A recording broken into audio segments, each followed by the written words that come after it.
Ethan Parker slammed his wedding ring down on the restaurant table so hard, the water glasses shook. 3 years after the divorce, 3 years of packing lunchboxes, signing school permission slips, and sleeping on the wrong side of a bed, built for two, he had finally done it. He had finally said yes to starting over. And the chair across from him was empty. But what happened next?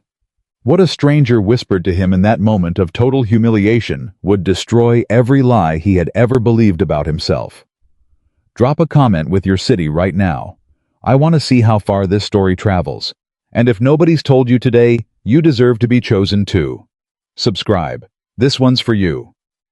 The suit still had the dry cleaning tag on the inside collar. Ethan Parker discovered it in the car parked 2 blocks from the restaurant engine, running both hands gripping the steering wheel like he was trying to hold the whole night in place. He reached up, ripped the small paper tag off, crumpled it, and tossed it onto the passenger seat. Then he sat there another 30 seconds, staring at nothing. "You can do this," he said out loud.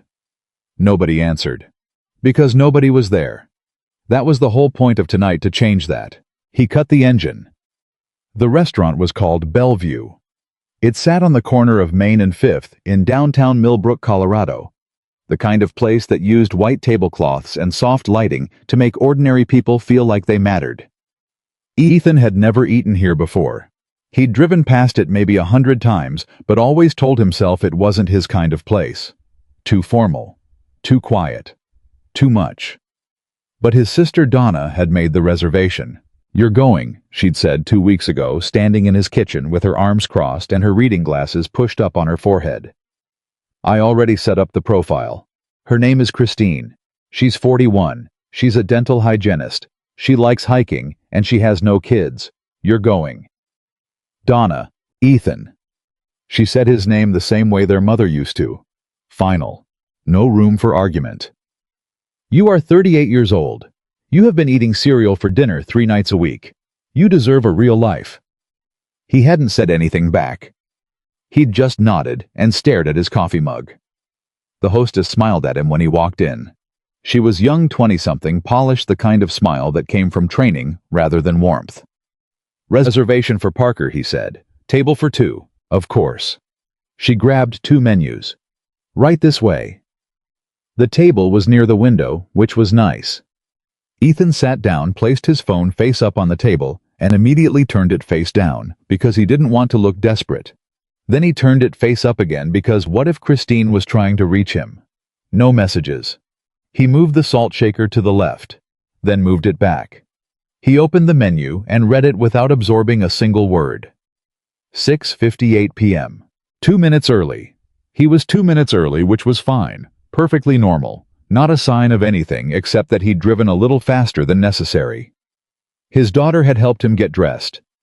That part still made his chest ache in a way he couldn't quite name. Lily was 7 years old and had her mother's eyes, dark brown, sharp, the kind that noticed everything, but she had his stubborn jaw and his habit of chewing her bottom lip when she was concentrating hard.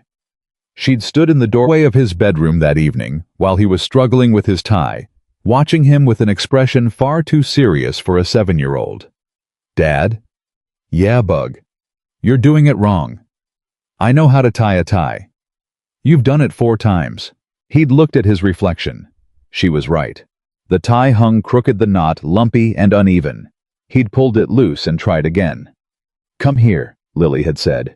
She'd walked over this tiny person in her pajamas with a cartoon fox on the front, and she'd straightened the tie with both hands, smoothing it against his chest, the way she'd seen him smooth her school uniform collar 100 times. He didn't move. He just let her do it. When she was done, she stepped back and studied him. "You look okay," she decided. "Just okay. Good okay. Not boring okay." He'd laughed, a real one, the kind that came from somewhere honest, and she'd grinned, satisfied with her work. "Dad," she said when he was heading toward the door. "Don't forget to smile. You look happier when you smile." He'd promised he would. 7:15 p.m. The waiter came by, mid-30s, calm professionalism, and asked if he was ready to order. "Just water for now," Ethan said. "I'm waiting for someone." "Of course, take your time." He checked his phone. No messages. He sent one. "Hey, just wanted to make sure we're still on." I'm here at the table by the window. No rush. The message delivered. 2 gray check marks. Not blue, not red. He set the phone down and looked out the window. A couple was walking past on the sidewalk, laughing at something. The woman grabbing the man's arm with both hands, like she was trying to hold on to the moment. Ethan watched them until they disappeared around the corner. He picked up his water glass and took a slow sip. 7:30 p.m. The check marks were still gray. He typed another message. Hey, just checking in, hope everything's okay, and then deleted it before sending. He didn't want to seem anxious.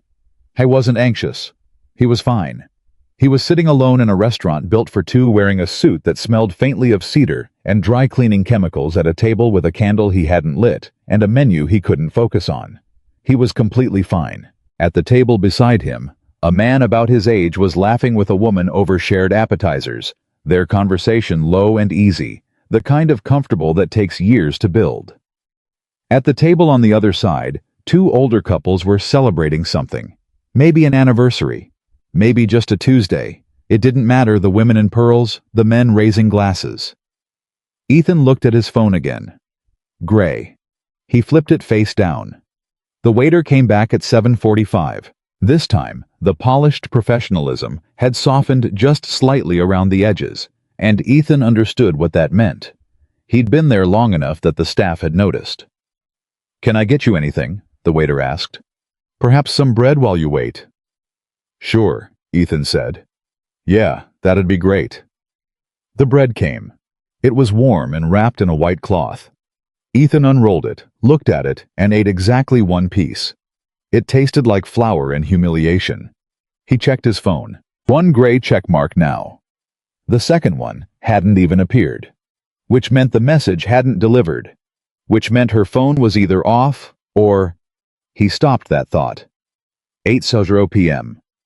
The dinner rush was in full swing now. Every table around him was occupied. The restaurant hummed with conversation and the soft clink of silverware. A birthday cake emerged from the kitchen for a table near the back, and a small burst of applause traveled through the room. Ethan sat in the center of it all, perfectly still, the empty chair across from him, like a held breath that never released. He knew.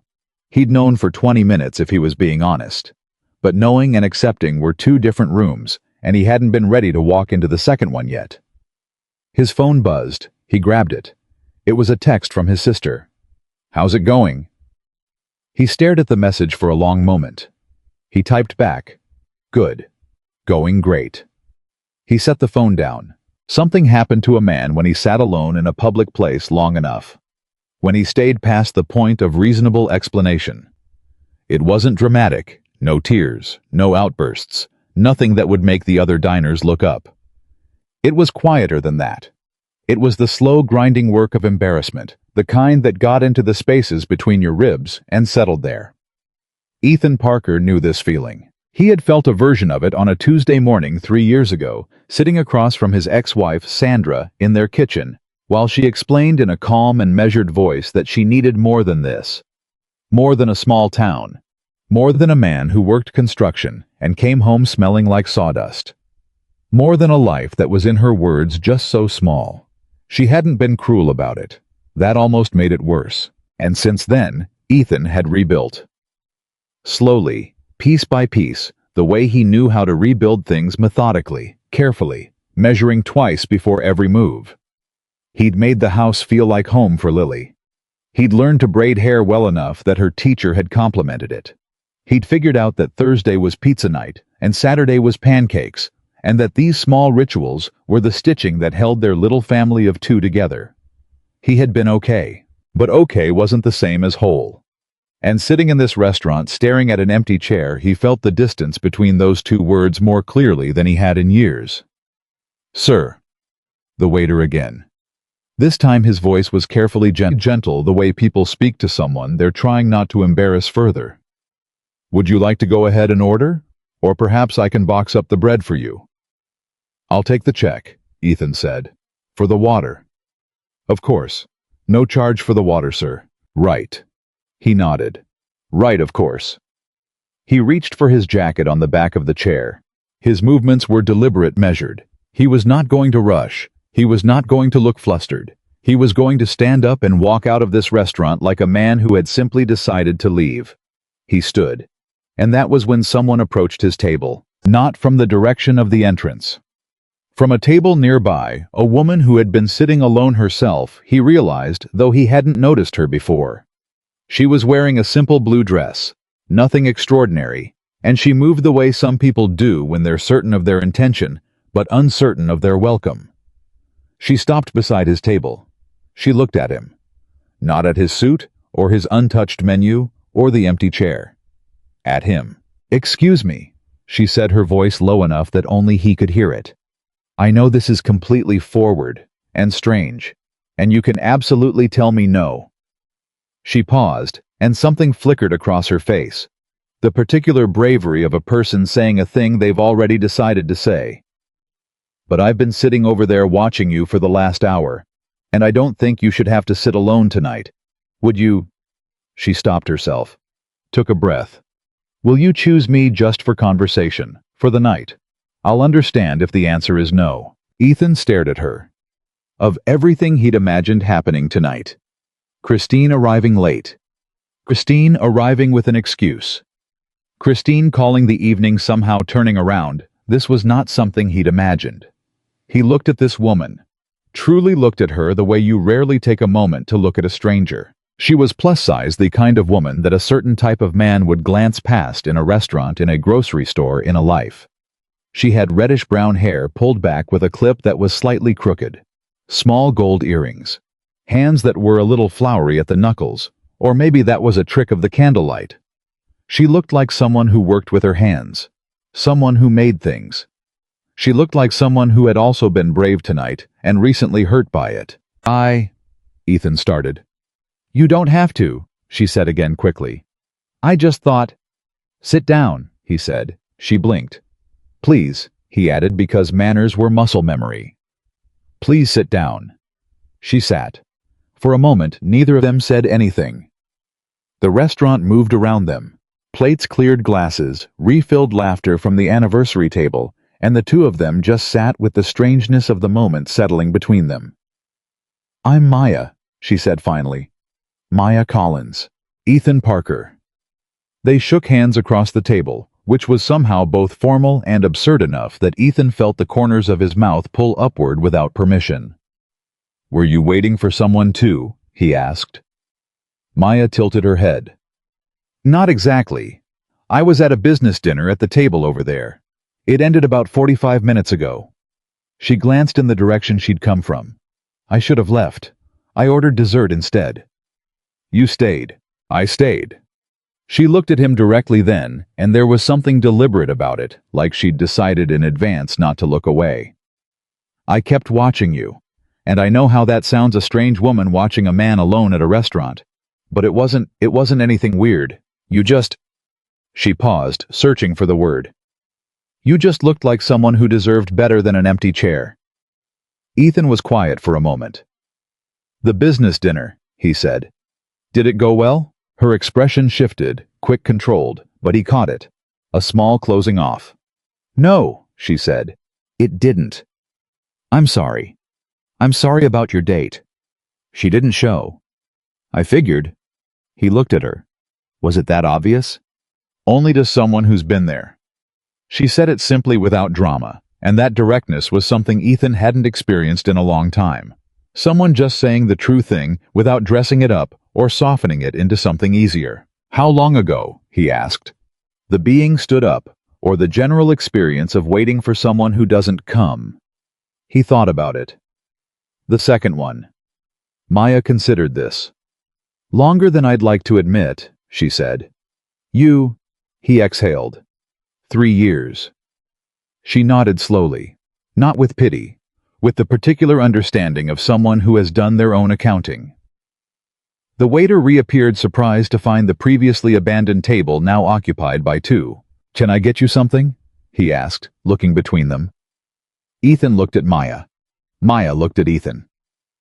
"The bread's gone cold," Ethan said to her. "And I'm guessing the appetizers at your dinner weren't exactly filling. They were tiny, artistic, inedible. This place is—" He glanced around. This place is actually a little stiff. Do you know Harrigan's the diner over on Church Street? Something brightened in her face. I know Harrigan's. I've been going there since I was 11 years old. Best coffee in Millbrook, possibly in the state. Possibly in human history, she agreed. He looked at the waiter. Just the check for the water. We're going to head out. The waiter nodded, and Ethan could have sworn the man looked genuinely pleased. They walked to Harrigan's. It was 6 blocks, and the September air had that particular Colorado quality, thin and clean, the kind that felt like it came from somewhere higher than you were standing. Maya was slightly shorter than him, and she walked with her hands in her pockets and her chin level like someone who'd decided a long time ago not to make herself smaller for sidewalks. He noticed that. What kind of construction? She asked. Project management. Mostly commercial, some residential. Right now, I'm overseeing a school expansion over in Glenview.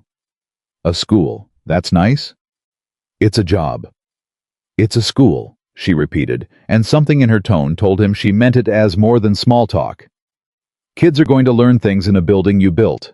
That matters. He looked at her sideways. What do you do? I own a bakery, Sweet Haven over on Birch Street. He stopped walking. Your Sweet Haven. He said it with genuine recognition, something opening up in his voice. My daughter Lily, she's 7, she made me take her there for her birthday last spring. The cake with the strawberry lemonade layer cake. She talked about it for 2 weeks. Maya smiled then, and it was a real smile, unguarded, warming her whole face, the smile of someone who makes things with their hands and is deeply glad when the things reach people. That one's hers whenever she wants it, she said. On the house. You don't have to.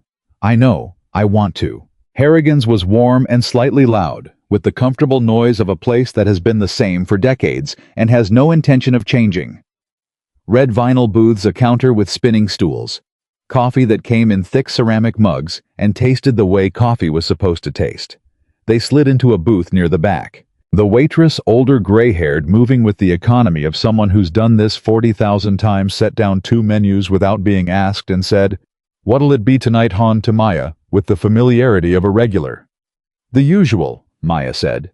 And coffee. Just coffee, Ethan said. And... He looked at the menu for half a second. Actually, the burger, with fries, real food. Smart man, the waitress said and walked away. Ethan put both elbows on the table. He hadn't sat like this in years. Elbows on a table, no phone, no reason to appear polished. It felt like taking off the suit jacket and breathing for the first time. Tell me about Lily, Maya said, and that was all it took. He talked about his daughter the way men sometimes talk about their children when they haven't been given permission to do it freely in a long time, with a kind of held-back fullness that once released kept coming. He told Maya about the apple juice. How that morning Lily had been so excited to show him a drawing she'd made at school that she'd knocked her juice box across the table and it had splashed across the sleeve of his suit jacket. He'd blotted it with a dish towel, thought he'd gotten it, and apparently had not. There's a stain on the left sleeve, he said. I didn't notice until I was in the car. I noticed, Maya said. He looked up. You noticed. First thing, it looked like... She paused. It looked like someone loved you. That's what I thought. He was quiet for a moment. She's the reason I agreed to tonight, he said. Not just the date, all of it. I've been very careful for 3 years. Careful about everything. Because she needs stability. She needs to know her life isn't going to keep changing on her. He turned the coffee mug in his hands. But my sister sat me down a few weeks ago and said Ethan modeling that love doesn't exist isn't doing Lily any favors. Your sister sounds smart. She's annoying. But yes. Maya laughed short, genuine, the laugh of someone who knows that particular kind of sibling truth. What happened tonight? Ethan said. Your business dinner. The laughter faded. Not sharply, it eased out the way warmth leaves a room when someone opens a window. Investors, Maya said.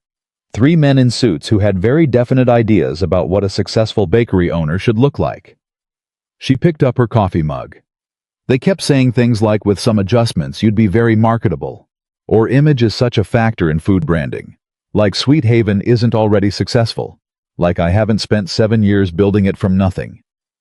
Her jaw tightened slightly and then released. Like my size is an obstacle they're generously offering to help me overcome. Ethan watched her.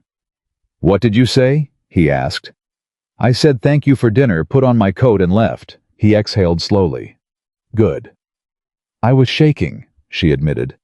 In the car on the way back I was absolutely shaking, because part of me... She stopped. Part of me always wonders if they're right. That's the thing they don't tell you. The worst part isn't that people say those things. It's that after years of it, you start hearing it even when nobody's saying anything. I know that voice, Ethan said quietly. She looked at him. Mine says... He paused, choosing honesty over presentation. Mine says that a man with a 7-year-old and a mortgage and no clear path to not being tired is asking too much of anyone. That wanting a real relationship when you already come with, that's what Sandra called it. Baggage. Like Lily is luggage. Like she's something I should apologize for. She's not baggage, Maya said, quickly, flatly, with the certainty of someone who has had children in her bakery every single day for 7 years and has never once looked at a child as a burden. No, Ethan said. She's not. He looked at Maya. What you said back there, he said. At the restaurant. Will you choose me? He turned the mug again. Nobody said anything like that to me and I can't remember when. He paused. Why did you say that? Maya thought about this. Because I've spent my whole life waiting for people to see past the first thing they notice about me, she said slowly. And tonight I got tired of waiting. I thought... She looked directly at him. I thought, here is a man who is clearly someone. Who is carrying something real. Who came somewhere alone and dressed up and showed up even when it cost him something. It did cost me something, he said. I know, showing up always does. She wrapped both hands around her mug. I didn't want you to leave thinking tonight meant what it felt like it meant. That you weren't worth showing up for. Ethan's throat tightened in a way he hadn't expected. I was 38 years old. He drove a used truck and managed construction timelines and made pancakes on Saturday mornings, and had cried exactly once in the last 3 years alone in his truck in the school parking lot after dropping Lily off on her first day of 2nd grade. He was not a man who fell apart in public. But something about the directness of this woman, the simple, uncomplicated fact of being seen, moved through him in a way he couldn't quite contain. He cleared his throat. Thank you, he said, for sitting down. Thank you for letting me. The waitress came back with the food. The burger was enormous and real, and exactly what Ethan needed. Maya's usual turned out to be chicken pot pie. Winter comfort food, she said, regardless of the season. And they ate like two people who had skipped the part of conversation that was performance and landed directly in the part that was real. They stayed until the restaurant was nearly empty. The conversation moved the way. Good conversation does not in a straight line, but in spirals, doubling back, picking things up and setting them down and coming back to them later. They talked about the town, about Colorado, about the way a place can feel both small and exactly right at the same time. They talked about the bakery, how Maya had started it in a rented kitchen space with $2,000 and a recipe book her grandmother had left her. They talked about Lily's school, about the teacher who was brilliant, but assigned too much homework, about the particular art of packing a lunch that a 7-year-old would actually eat. At one point, Ethan looked up from his coffee and found Maya laughing at something he'd said genuinely fully, without any of the careful management of expression that people do when they're on a first date and performing version 1.0 of themselves. He realized he had smiled more in the last hour than he had in the last month. He thought about Lily. Don't forget to smile. You look happier when you smile. At 10:47 p.m.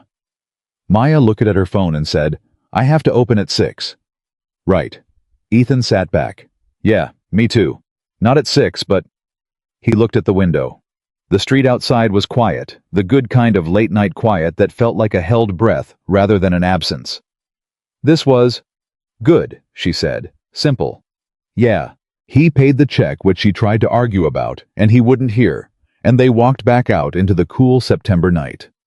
She had parked on the street 2 blocks away. He walked her to her car without discussing it. It was just the obvious thing to do.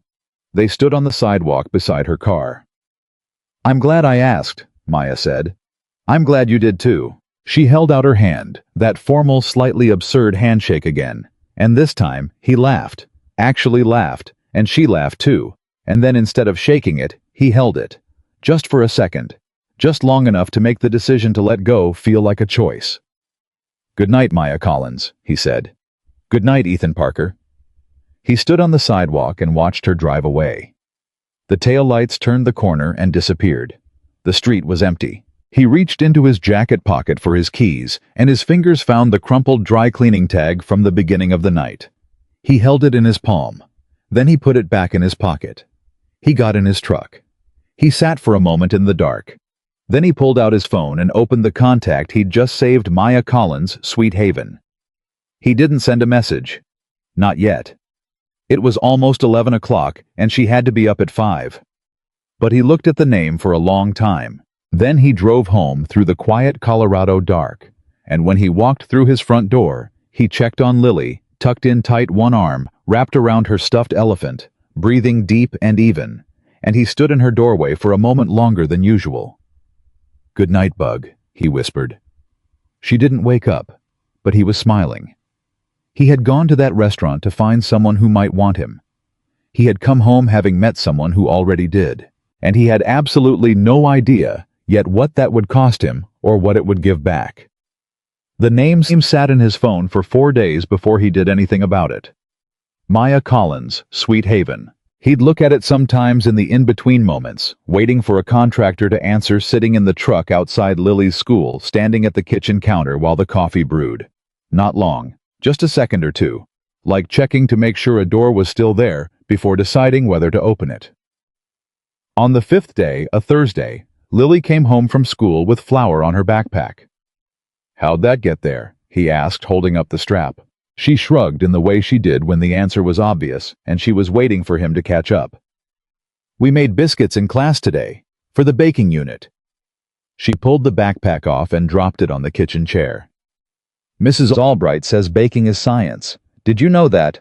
"I'd heard that. She said the best bakers in Millbrook are at Sweet Haven.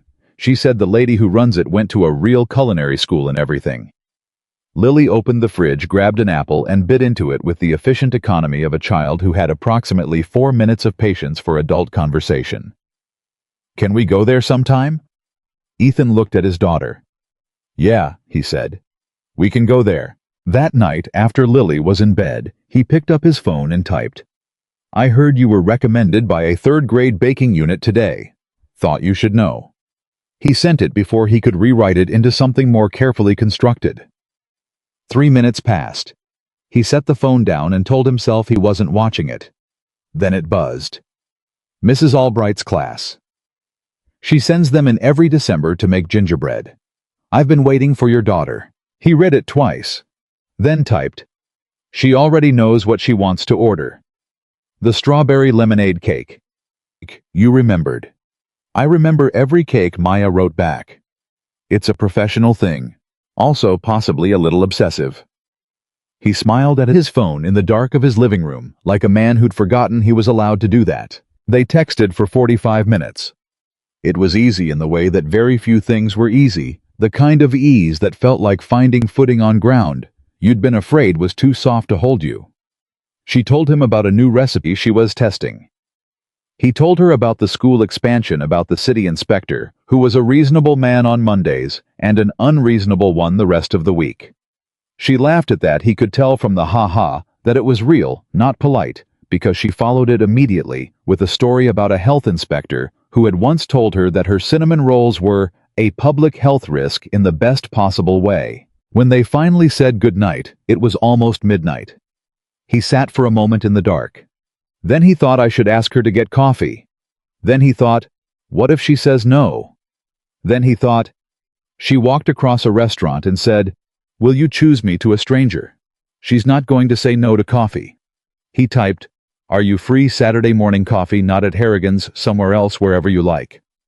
She replied in under a minute. Somewhere else. Yes. I know a place. He set the phone down. He was grinning at the ceiling. He hadn't grinned at the ceiling since before the divorce.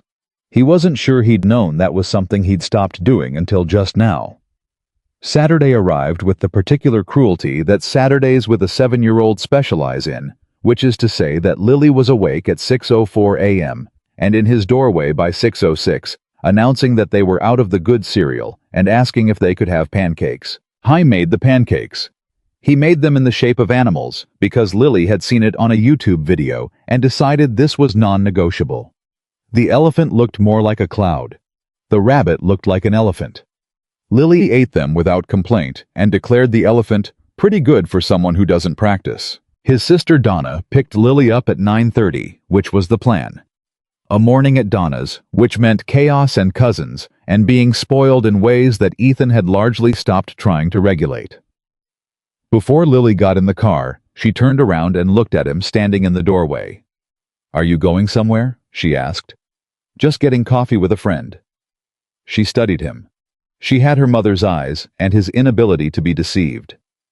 "Is it the nice lady from Sweet Haven?" Ethan went very still. "What?" "Mrs. Albright said the owner is really nice. Is it her? How would you—" "You were smiling at your phone," Lily said with the casual devastation only children can deliver. "You only smile at your phone when you're texting Aunt Donna. And Aunt Donna is right here." She pointed at Donna, who was leaning against the car door, wearing an expression of extraordinary delight and absolutely zero inclination to help. "Goodbye, Lily," Ethan said. "Is she nice? Get in the car." "Dad." His daughter squared her small shoulders. "Is she nice?" "Yes," he said. "She's very nice. Now get in the car." Lily nodded, apparently satisfied with this as a full and sufficient answer, and got in the car. Donna caught his eye over the roof of the vehicle and mouthed something that looked very much like "finally." He pointed at her. She laughed. He went inside and changed his shirt. Maya had chosen a coffee place called The Current, which was newer on the east side of town, with good beans and the kind of atmosphere that wasn't trying too hard.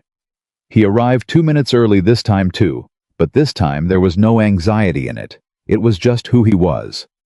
A man who arrived 2 minutes early. He'd stopped apologizing for it somewhere around age 35. She was already there. He saw her through the window before he went in. She was at a corner table, both hands wrapped around a mug looking at something on her phone, and she was wearing a dark red sweater and no special occasion expression. Just her face, easy and present, the face of someone who hadn't dressed for a performance. He pushed through the door. She looked up. "You're early," she said. "Always. You're earlier." "I'm always earlier than everyone." She said it without apology. "I open a bakery at 6. My internal clock is not negotiable." He sat down. A server came by and he ordered his coffee. And then they were just there. At a table. In daylight. Which was different from the restaurant, and Harrigan's different from the particular intimacy that late nights create between strangers. This was ordinary light and ordinary noise, and the perfectly reasonable question of whether what had happened between them at 11 p.m. on a Tuesday translated to a Saturday morning. It did. I knew it in the first 3 minutes, because within those 3 minutes, she had said something that made him laugh. He had said something that made her think, and they had disagreed about something minor, whether the city needed another traffic light on Morrison Road, with the comfortable friction of two people who are not performing agreement. "You're wrong about the light," she said. "I build infrastructure for a living. I drive through that intersection every day at 7 a.m. That's not data. That's daily data. That's better than a study." She pointed her mug at him. "Talk to the people who live at Ethan. That's rule 1 of anything." He looked at her over his coffee. "You're going to be like this, aren't you?" "Like what?" "Right. Frequently." She smiled slowly. "Does that bother you?" "No," he said, and meant it. Sandra had agreed with everything he said for the first 2 years, and he hadn't understood until much later that this was not love, but performance, and that the performance had exhausted her and eventually him. "No, I'm better when someone pushes back." Something shifted in Maya's expression then, just slightly. Just enough. like a word she'd been carrying around that she'd finally found the right moment to set down. "My last relationship," she said. "The man told me I was easier to be with than he expected." She kept her voice even. "He meant it as a compliment. He'd assumed, I think, that a woman who looked like me would be needy, grateful. He was surprised when I had opinions." Ethan's coffee cup stopped halfway to his mouth. It's fine. It was 3 years ago." "Maya, that's not fine." "I know." She met his eyes. "That's why it was 3 years ago." He set his cup down. He wanted to say something adequate and understood immediately that nothing was adequate, so instead he said, "For what it's worth, your opinions are one of my favorite things about the last week." She looked at him for a moment. Something moved behind her eyes, not quite tears, but the territory adjacent to them, the place where people live who have been told the wrong things about themselves for too long. "That's a good thing to say," she said finally. "I meant it. I know. That's why it's good." They stayed for 2 hours. When they finally left, they stood outside on the sidewalk in the October air, and he said, "Next Saturday." And she said, "Next Saturday." And they went in opposite directions. He sat in his truck for a moment, then called Donna. "How was it?" Donna answered immediately, which meant she'd been waiting. "Good," he said. "Good like fine good, or good like?" "Good like I already want it to be next Saturday," he said. "Good like that." A pause. Then Donna, in a voice he hadn't heard from her in a very long time, said quietly, "Oh, Ethan, good." The weeks that followed moved with a rhythm he hadn't had before, not the flat maintenance rhythm of survival, which was what the last 3 years had been, but something with texture, with anticipation. Coffee became a standing Saturday thing. Texts became daily. One Wednesday evening she called him when she'd had a hard day, not asking for solutions, just talking. And he sat on his back steps in the cold and listened for an hour and said the right things and some wrong things. And she thanked him anyway, because it was the being there that mattered. He started telling Lily small things. Not building it up, he didn't want to build anything up before he was sure of it. But small things, truthful things. He mentioned Maya's name in passing, the way you mention someone who has become woven into the ordinary fabric of days.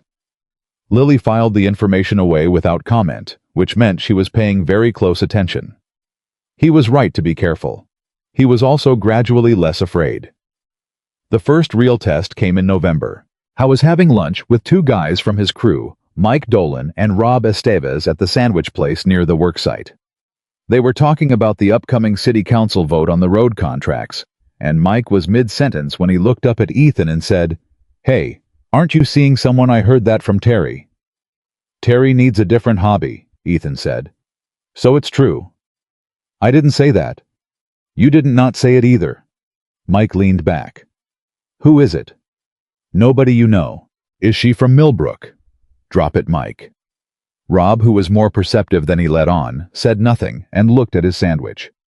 Mike did not drop it. "I'm just asking. Is she good-looking?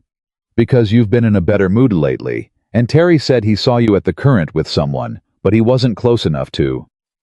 "She owns Sweet Haven," Ethan said. Flatly. Not a discussion. Mike went quiet for exactly 1 second, which was 1 second too long. Ethan looked at him directly. "Say whatever you're about to say out loud," Ethan said. "Go ahead." Mike raised his hands.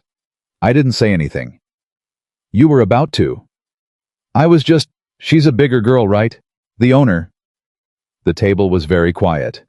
Ethan put down his sandwich. "Here's the thing about Maya Collins," Ethan said, and his voice was level and clear, the voice he used when he was correcting a contractor who'd made a structural error. No anger, no performance, just absolute certainty about what was right. "She built her business from nothing. She's the smartest person I've talked to in years. She's good with people. She's good with kids." He picked up his sandwich again. "And what she looks like is not something I've thought about for a single second since I met her. So if you've got something to say about her size, now's a good time to decide you don't." Mike stared at him. Rob was looking at his sandwich with the studied concentration of someone choosing not to see anything. "I don't," Mike said finally. I didn't mean anything. Good, Ethan said. Because she's coming to the Millbrook community dinner next month. And I'd like that evening to go smoothly for her. He hadn't planned to say that last part. The community dinner, the annual November charity event at the rec center, was something his crew boss Garrett organized every year, a big crowded thing with half the town. He hadn't asked Maya yet. He hadn't been sure he was ready for that particular step. But sitting there watching Mike's face do that thing, it had done. Ethan found that something had clarified in him, the way things sometimes clarify, not through thinking, but through opposition. You don't know what you're willing to defend until someone makes you. He texted Maya that evening. There's a community dinner at the rec center on November 18th. Half the town goes. Loud, crowded, food's decent. Would you come with me? She didn't reply for 12 minutes. He tracked it without meaning to. Then, that sounds like a real date. He typed, it is. 14 seconds. Yes, I'll come. He exhaled. Then her next message arrived, Ethan. This one, I need you to understand something first. He sat up straighter. I've been to things like this before, she wrote. With someone. And I know what happens when you take a woman who looks like me somewhere public and people start talking. It changes things. For some men, it changes things pretty fast. A pause. Then the next message, I need you to already know that about yourself before we walk in there together, not after. He read it 3 times. Then he typed, I had a conversation with a guy at work today. He started to say something, and I shut it down before he finished the sentence. I didn't know I was going to do that until I did it. But I did it without thinking. Her reply came back slowly, like she was taking her time with it. Why without thinking? He stared at the question. He typed and deleted 2 different answers. Then he wrote, because there was nothing to think about. A long pause. Then, okay, 1 word. But it carried the full weight of a woman who had been waiting to hear the right thing for longer than she should have had to wait. The community dinner was on a Saturday. He picked her up at 6:30. She answered the door in a deep green dress, and she looked like herself, which was becoming his favorite way for anyone to look, and he told her she looked great and meant it without ceremony, and she said, you too, and grabbed her coat, and they went. The rec center was loud and bright, and full of exactly the people he'd known it would be full of. Garrett waved them over immediately.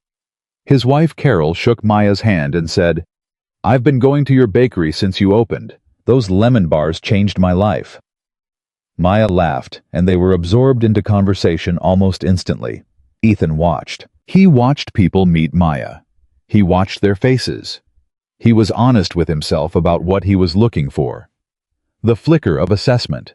The slight recalibration. The moment some people have when appearance meets expectation, and one of those things has to adjust. He saw it happen twice in 2 people on the periphery. And both times it lasted less than 30 seconds because Maya was talking. And once Maya was talking, there was nothing to do but listen. And once you listened, there was nothing to be distracted by. He felt something settle in his chest. He got them both drinks. When he came back, Maya was deep in conversation with Garrett about something to do with the school project, asking specific questions, the kind that told you someone had actually been listening and actually cared about the answer. He handed her the drink. She glanced up at him, mid-sentence, and in that glance, there was a whole conversation, a small private acknowledgement that she knew he was there, had always known he was there, and was glad of it. He looked away before his face did something embarrassing. Later, when the dancing started, the rec center had a local band that played covers, good-natured and slightly off-key. He asked her to dance. She raised an eyebrow. Can you dance? Badly, he said. Honestly, that's more appealing than someone who's good at it. She set down her drink. All right. They danced. He was as advertised bad at it. She was not significantly better. At one point, she stepped on his foot and apologized with such genuine horror that he laughed, and the laughing made him lose the beat entirely, and they were both off the beat together and laughing about it. And a 60-year-old woman nearby watched them and said to her husband, "Look at that. That's the kind of happy you can't fake." Ethan didn't hear it, but he felt it. Because there was a moment midway through a song he didn't know the name of when he looked at Maya and she was looking back at him, and the look was the kind that doesn't need a name. The kind that two people exchange when they've each been carrying something heavy for a long time and they've just realized they've been carrying it alone unnecessarily, and neither of them quite knows what to do with that realization. But they're both standing here, and that feels like the beginning of an answer. Then the moment broke, because the band launched into something faster, and Maya said, "Oh no," and stepped on his foot again. He drove her home afterward. They sat in his truck in front of her house for a while, the engine off, neither of them in a hurry. "That went well," he said. "It did." She was looking at her hands in her lap. "Ethan?" "Yeah. I haven't—" She stopped. Tried again. "I haven't let myself be hopeful about someone in a while. I'm very good at talking myself out of it. I have a lot of practice." He turned toward her. "I haven't either," he said. "I know. That's why I'm telling you." She looked at him. "Because I think I'm not talking myself out of this one, and that's significant for me. I wanted you to know." The truck was quiet. Outside the night was cold and clear. He reached over and put his hand on hers. Not dramatically, just placed it there, warm and steady, the way you put a hand on something real when you want to confirm it exists. She didn't move. He said, "I'm not talking myself out of it either." She nodded. Her hand turned slightly under his, enough that her fingers could close around his, and they sat like that for a little while longer in the dark. Then she said, "I have to be up at 5. "I know. This time I mean it. I know." He squeezed her hand and let go. "Good night, Maya." She got out of the truck, walked to her front door. At the door she turned back. "Ethan," she called. "Yeah." "Lily," she said. "Bring her by the bakery this week. I meant what I said about the cake." He sat for a moment. "Yeah," he said. "Okay, we'll come." She went inside. He sat in the truck without starting it, staring at the closed door. He thought about the restaurant, about the empty chair, about the crumpled dry cleaning tag he'd put back in his pocket, instead of throwing away, as if some part of him had known even then that the night wasn't over, that the worst moment of the evening had simply been clearing space for the thing that was supposed to happen. He started the truck. The drive home was quiet. He let it be quiet. He walked into the house, checked on Lily, still breathing, still holding the elephant, still the most important thing in his world, and went to his room. He sat on the edge of his bed and thought about what Maya had said. "I haven't let myself be hopeful about someone in a while." And what he hadn't said back, because there hadn't been a way to say it in the truck without it sounding like more than he was ready to announce out loud. But here in his room in the dark, he could say it to himself. He was hopeful. For the first time in 3 years, he was genuinely, uncomplicatedly hopeful. He lay down, closed his eyes. He did not stare at the ceiling. He was asleep in 4 minutes.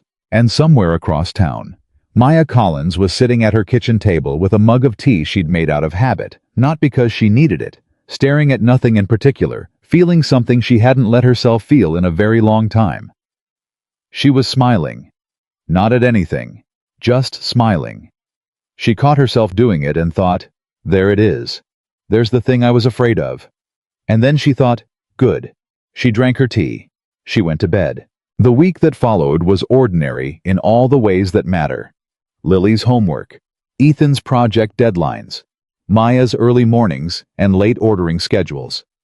But through all of it ran a current that hadn't been there before, the low, warm hum of something that had not yet been named, but was already changing the shape of every day it moved through. On Wednesday, Ethan texted, "We're coming Saturday. Lily has already decided on the cake. She told me to text ahead so you'd have time to prepare, quote, the right amount of strawberries." Maya replied with a laughing emoji, and then, "Tell her the strawberries will be exactly right." He showed Lily the text. Lily read it, nodded with the gravity of a diplomat whose terms had been accepted, and said, "Okay, she seems good." "Yeah," Ethan said. "She does." Saturday came, and Lily walked into Sweet Haven Bakery, holding her father's hand. Looked at the woman behind the counter and said, "You're Maya. My dad told me about you." Maya came around the counter, crouched to Lily's level, and said, "He told me about you too. I hear you're the reason the strawberry lemonade cake exists in your house." Lily considered this. "That's basically true," she decided. Maya laughed. And Lily laughed. And Ethan stood in the doorway of the bakery that smelled like sugar and warmth and something close to the thing he'd been missing for 3 years, and he watched the two of them talk, and he didn't say a word. He didn't need to. Some moments are complete without you. You just get to be there for them. He got to be there for this one.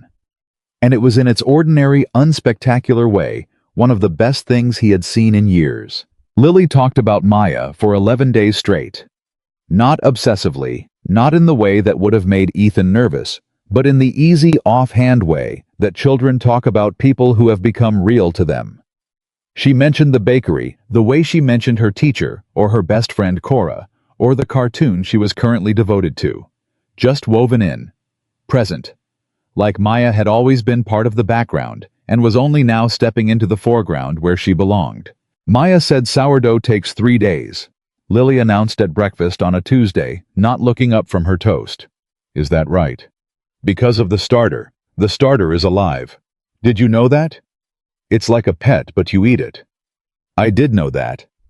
Maya lets me name the starter next time I come." She looked up then, very directly. "Can I go back on Saturday?" Ethan looked at his daughter over his coffee. "Let me ask her," he said. "I already asked her," Lily said, and looked back down at her toast. He put his mug down. "You already asked her?" "I texted from your phone on Sunday when you were in the shower." He opened his mouth, closed it. "Lily." She said yes. "She said to bring you because you're helpful with the heavy flour bags." She said it without a trace of guilt. "I thought you'd want to know." Ethan sat there for a moment, looking at his 7-year-old daughter, who had apparently decided to manage his social life from his own phone while he was not looking, and felt something he could not quite categorize. Embarrassment, amusement, gratitude, and the faint vertigo of realizing that his child had assessed the situation more clearly than he had and acted on it while he was still deliberating. "We'll go Saturday," he said. Lily nodded. Already knew. He texted Maya immediately. "I'm sorry about that. She used my phone." Maya replied, "I know. She signed it. Lily Parker, age 7. I thought it was the best text I've ever received." He laughed at his phone alone in his kitchen, and then thought not for the first time that the way Maya made him laugh was different from the way other people made him laugh. It wasn't performance. It wasn't a joke landing. It was more like the relief of being understood. Saturday came. Lily made good on her intention to name the sourdough starter. She named it Gerald after no one in particular, with a certainty that suggested Gerald had been the right name all along, and they'd all just been waiting to discover it. Maya accepted Gerald with total seriousness and wrote the name on the jar in black marker, while Lily watched with the satisfaction of someone who has put the world in better order. Ethan sat on a stool at the bakery counter and watched the two of them. He had a thought, quiet, unannounced, slipping in through the side door of his mind, while he was distracted, that this looked like something. Not a transaction. Not two people being careful around each other. Not the managed performance of adults trying to make a good impression. This looked like something that already was. He pushed the thought away. Too fast. It was too fast. But it came back anyway, the way true things tend to. December arrived. The cold settled into Millbrook, the way Colorado cold does, without ceremony, without warning. Just there one morning. Absolute, the kind that made the air brittle and the ground hard, and every warm room feel like a reward. Ethan's work site slowed. Lily's school had its winter concert, which was 45 minutes of recorder performances, and one child who cried midway through Jingle Bells, for reasons no one could determine. Ethan sat in the third row and recorded the whole thing on his phone, and thought about nothing except the small face in the second row from the front, who was playing with tremendous commitment and slightly questionable accuracy. He sent the recording to Maya afterward. She sent back, "The recorder is humanity's great equalizer. Nobody sounds good. Everyone tries. I love it." He was smiling at his phone in the school parking lot when his phone rang. Not a text. A call. From a number he recognized immediately, The way you recognize certain numbers before your brain has finished reading them, because your body knows first. Sandra. He stared at it for 3 full rings. He answered. Hey, he said. Neutral. The practiced neutral of a divorced parent who has learned that neutral is the only safe key to start in. Hey. Sandra's voice was different. Not her business voice, which was what she used when calling about Lily's schedule. Not her careful voice, which was what she used when something was wrong. Something he couldn't immediately place. Do you have a minute? I'm in the parking lot at Lily's school. Concert just ended. Right, I forgot that it was tonight. How was it? She played the recorder. 4 songs. 1 catastrophe. It was perfect. A short silence. I'm sorry I missed it. He didn't say anything to that. Ethan. Another pause. I heard you're seeing someone. He went still. News travels, he said. It's a small town. You know how it is. She wasn't being malicious. He knew her voice well enough to know the difference. She sounded careful. Careful in a new way, as if she was feeling her way across a conversation she'd rehearsed and still wasn't sure of. I'm not calling to make it complicated. I want you to know that. Okay. I'm calling because Lily said something on Sunday, when she was here. Sandra stopped, started again. She said she likes Maya. She said Maya makes Dad smile. He closed his eyes briefly, and I thought. Sandra's voice shifted into something that cost her something. I thought I should call and tell you that I'm glad. That if she's good to Lily, and she's good to you, then I'm glad. Because you deserve that. You always deserved it, and I was. She stopped. I wasn't always the one who was going to give it to you. And I knew that before I admitted it. And I'm sorry it took me too long to admit it. The parking lot was emptying. Parents pulling away headlights sweeping past. Ethan sat very still. Sandra, he said, you don't have to say anything back. Okay. I mean it. You can just take it. I wanted to give it to you. He sat there. He thought about the kitchen table 3 years ago. Her voice careful and honest, saying things he hadn't wanted to hear. He thought about the 18 months after that spent being very angry about things she had been right about. He thought about Lily asleep in one house then the other, learning by observation what adults did with disappointment. Thank you, he said finally, for calling. Yeah. A quiet exhale. Take care of yourself. You too. She hung up. He sat in the parking lot for a long time. The cold had moved through the car without him noticing, and he was slightly frozen and didn't care. I was thinking about what it meant for an ex-wife to call and offer that. What it said about her and about him, and about the 3 years between now and the kitchen table, and about the fact that Lily had told her mother that Maya makes Dad smile. He started the car. He didn't call Maya that night. He sat with it. Processed it the way he processed things slowly, thoroughly. The same way he walked a construction site, checking load points, looking for stress. He wanted to understand what he felt before he said it to anyone else. What he felt was free. Not from Sandra. He'd been free from Sandra for 2 years at least. Free from the story he'd been telling himself. The story where the divorce was the end of something, and he was the aftermath, walking through a life that was defined by what had collapsed rather than what could be built. Sandra had just called to tell him that wasn't his story anymore, and maybe it hadn't been for a while. Maybe he'd just been the last one still reading the old chapter. He called Maya the next morning. Can I see you tonight? He asked. No preamble. Not coffee, dinner, an actual restaurant, just us, not Harrigan's. A brief pause. Not hesitation assessment. She was reading his tone. He knew she was reading his tone because she was the kind of person who did that accurately. Is everything okay? She asked. Everything is good. Not hesitation assessment. She was reading his tone. He knew she was reading his tone because she was the kind of person who did that accurately. Is everything okay? She asked. Everything is good. He thought about how to say it. I want to take you to dinner. Properly. Define properly. You put on a dress. I wear the suit. I make a reservation. Ethan Parker. Her voice was amused and careful at once. You're not going to take me back to Bellevue. He hadn't thought about that. Would that be? No, she said. Then, yes. A pause. I don't know. Maybe. Her voice shifted into something more honest. Maybe that's exactly right. I'll make the reservation. He made the reservation.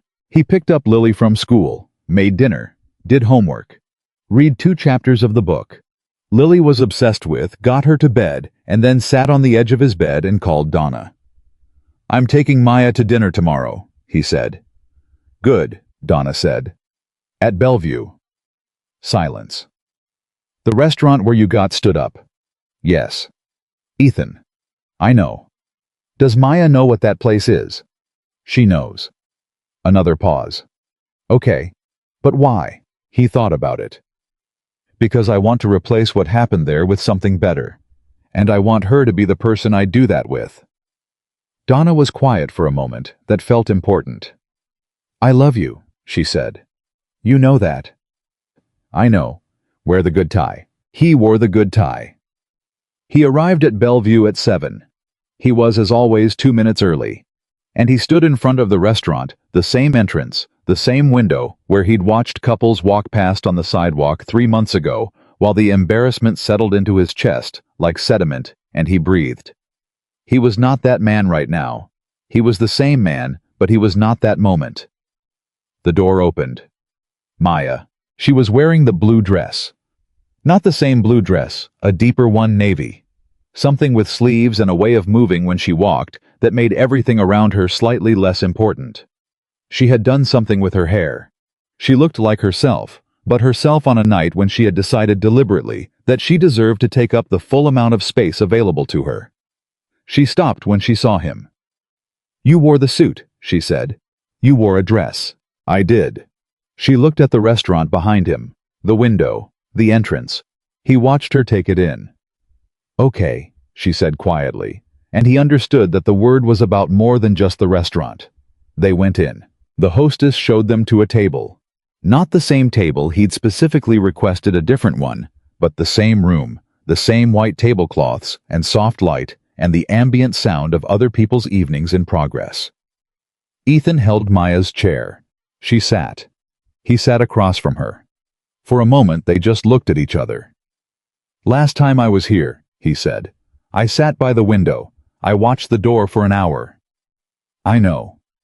She'd heard the story, not all of it, but enough. I was trying to figure out how to leave without anyone noticing. And then I showed up. And then you showed up. He looked at her. I've been thinking about that. About what would have happened if you hadn't walked over. If you'd just let me go. I almost did, she said. He looked up. I almost didn't do it, she said again. I sat there for 20 minutes talking myself out of it. Every good reason not to. You'd think I was strange. You'd say no. I'd embarrass us both. She held his gaze steadily. I almost left first. I had my coat on, and then I thought... She paused. I thought, Maya, if you walk out that door, you will spend the next week imagining what would have happened if you'd asked. And I hate that more than I hate being told no. You would have asked. I did ask. I know. He reached across the table. He put his hand on hers on top of the white tablecloth in the middle of this restaurant where anyone who cared to look could see. And I've thought about that almost every day since. That you made a choice in a moment when it was easier not to. Her hand was very still under his. Ethan. I want to say something, he said.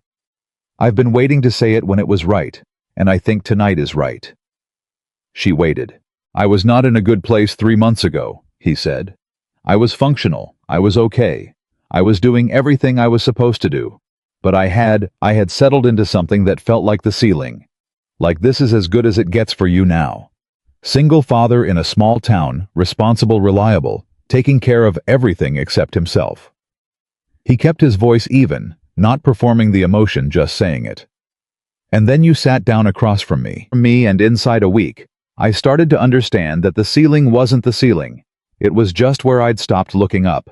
Maya's fingers turned slightly under his. You did that, he said. I want you to know that. She looked at him for a long moment. And then she said something he wasn't expecting. "I need to tell you something," she said. "And I need you to let me get through all of it before you respond." He nodded. "The investors I met with," she said, "that night at Bellevue. The dinner I'd just left when I walked over to you." She took a breath. "I've been going back and forth with them for 2 months. They want to back a second location for Sweet Haven. It's significant money. It would change everything for the business." She looked at the tablecloth. "And 3 weeks ago they came back with a revised offer. And in the revised offer there was a clause." She looked it up at him. "They want to redesign the brand. New logo, new website, new marketing. And they want me to be the face of it. But their exact words were, they want me to work with a brand consultant who will help with my, quote, overall image and presentation." I was very still. "They mean my weight," she said, simply. "They've been saying it around the edges since the beginning. This is the first time they've put it in a contract." He opened his mouth. "Let me finish," she said. He closed it. "The money is real," she said. "The opportunity is real. A second Sweet Haven. I've wanted that for 4 years." And part of me, the part that's been hearing this my whole life, looked at that clause and thought, maybe it's just business. Maybe it doesn't mean anything personal. Maybe I'm being too sensitive. She looked at him, and her eyes were very clear and also very tired. "I've been sitting with this for 3 weeks. I haven't told anyone. Not my sister, not my staff." A pause. "And tonight I decided I was going to tell you. Because you're the person I want to tell things to now. And that's new for me, and I need you to know it." Ethan sat across from her for a moment, and he thought about what she'd just said, and about what it had cost her, and about the investors in their suits, and about the clause in the contract. And he said carefully and clearly, "What do you want to do?" She blinked, like she'd been braced for something else. "What do you mean?" she asked. "I mean, what do you want to do? Not what do they want. Not what makes financial sense. What do you want?" She stared at him. "Nobody has asked me that," she said slowly. "I'm asking." She looked at the table, looked at the room, then looked back at him. "I want the second location," she said. "And I want to be exactly who I am when I open it." "Then don't sign the clause," he said. "It's not that simple. If I push back, they walk. And if they walk, I'm back to financing it myself, which is 2 more years at minimum." "Okay," he said. 2 more years. Is that survivable?" "Financially, yes." "Then it's a real option." "Ethan, I'm not telling you what to do," he said quickly. "I just want you to hear me say that 2 more years of being exactly who you are is a legitimate path. And it doesn't make you too sensitive or not strategic or any other word they would use. It makes you someone who knows what she's not willing to sell." Maya looked at him across the white tablecloth in the restaurant, where 3 months ago they had found each other in the middle of 2 separate disasters, and her eyes were too bright for a moment before she pulled them back from that edge. "I've been making decisions alone for 7 years, she said. "I know. I'm not asking you to make this one. I know that too." He looked at her steadily. "I'm just here. Whatever you decide." She held his gaze for a long count of seconds. "Then, I'm not signing the clause." "Okay. I haven't told them yet. I'm telling you first." Her voice was quiet and certain. "I wanted someone to know before I did it." "Now someone knows," he said. She exhaled. "A real one. The kind that carries weight, that's been held a long time." Her shoulders dropped half an inch, and she looked suddenly 5 degrees lighter. "Okay," she said. "Now I'm hungry." He laughed. They ordered. They ate. They talked not about the investors, not about the clause, because that was decided, and she was putting it in a drawer for the night, but about other things, real things. The accumulated texture of lives that were increasingly running along the same general direction. He told her about a structural problem on the school site that had taken 2 weeks to solve, and the particular satisfaction of solving it. She told him about Gerald the sourdough starter, who had survived a freezing incident and shown tremendous character. He told her about the call from Sandra, because he was the person who told her things now too, and he wanted her to know that. She listened to the Sandra story without interrupting, which was one of her gifts. She was a person who could listen without filling the space with her own reaction, who let the thing be fully what it was before she responded. "How did it feel?" she asked. "Afterward." "Like something that had been sitting in the middle of the room finally moved," he said. "Like I'd been stepping around it for so long I'd forgotten it was there." "That's a good description of closure," Maya said. "Is that what it is?" "I think so, yeah." He thought about that. "How do you get it?" "When the other person doesn't call." She met his eyes and understood he wasn't talking about Sandra anymore. "You get it alone," she said quietly. "And it takes longer. But it's the same thing eventually. You wake up one morning, and the furniture has moved, and you don't remember moving it." He looked at her. "Has yours moved?" A long pause. "Most of it," she said. The waiter brought dessert. They hadn't ordered. The kitchen had sent it out. Something chocolate and small, a complimentary gesture. Ethan looked at it, and then at Maya, and she said, "Oh, they do this sometimes when they think a table is going well." He raised an eyebrow.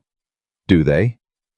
"I may have befriended the pastry chef when I was catering the mayor's dinner last spring." "Of course you did." "He is a wonderful man, and he takes his chocolate very seriously, as he should." Ethan picked up his fork. He took a bite.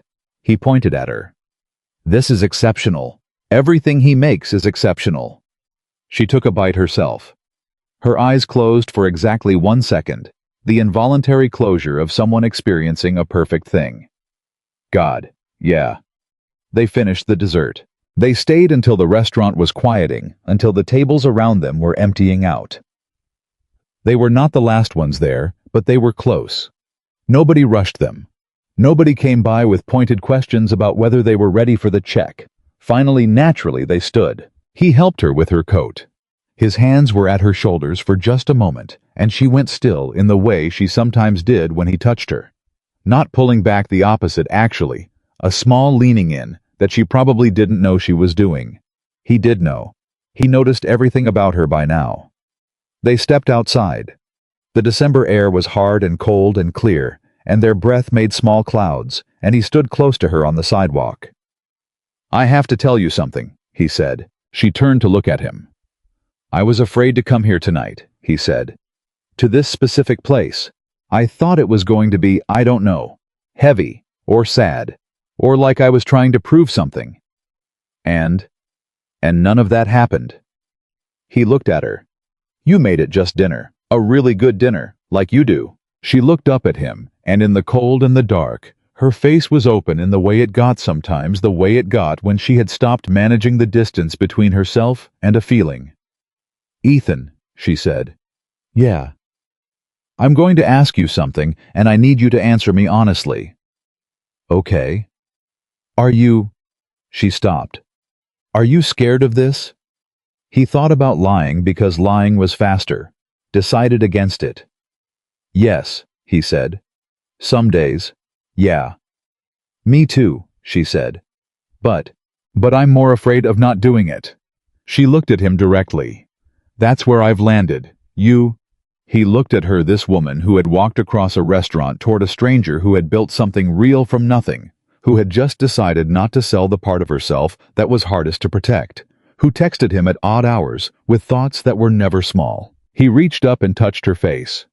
Just his hand against her jaw for a moment. Nothing more. The simple and serious gesture of someone saying, "I see you. I am here. I choose you." She closed her eyes. When she opened them, he said, "Same place." She leaned up and kissed him. Right there on the sidewalk in front of Bellvue in December, in the dark and the cold, for the first time. It was not long. It was not dramatic. It was the kind of kiss that is less about fire and more about arrival. The feeling of reaching a destination you had been moving toward without knowing its name, and finding when you get there that it was the right place all along. When they broke apart, she laughed a little, and he said, "What?" And she said, "Nothing, it's just," and then stopped and shook her head. "Good," she said. "Yeah," he said. He took her hand. They walked to her car. He drove home alone, and the town around him was dark and cold and familiar, and completely changed, and he let it be all of those things at once, and he turned on the radio for the first time in months, some country song he half knew, and he drove through the lit streets of Millbrook, Colorado, and he was without question or qualification happy. He got home. He checked on Lily. He went to his room. He sat on the edge of his bed. His phone buzzed. Maya. Made it home. Thank you for tonight. He typed back.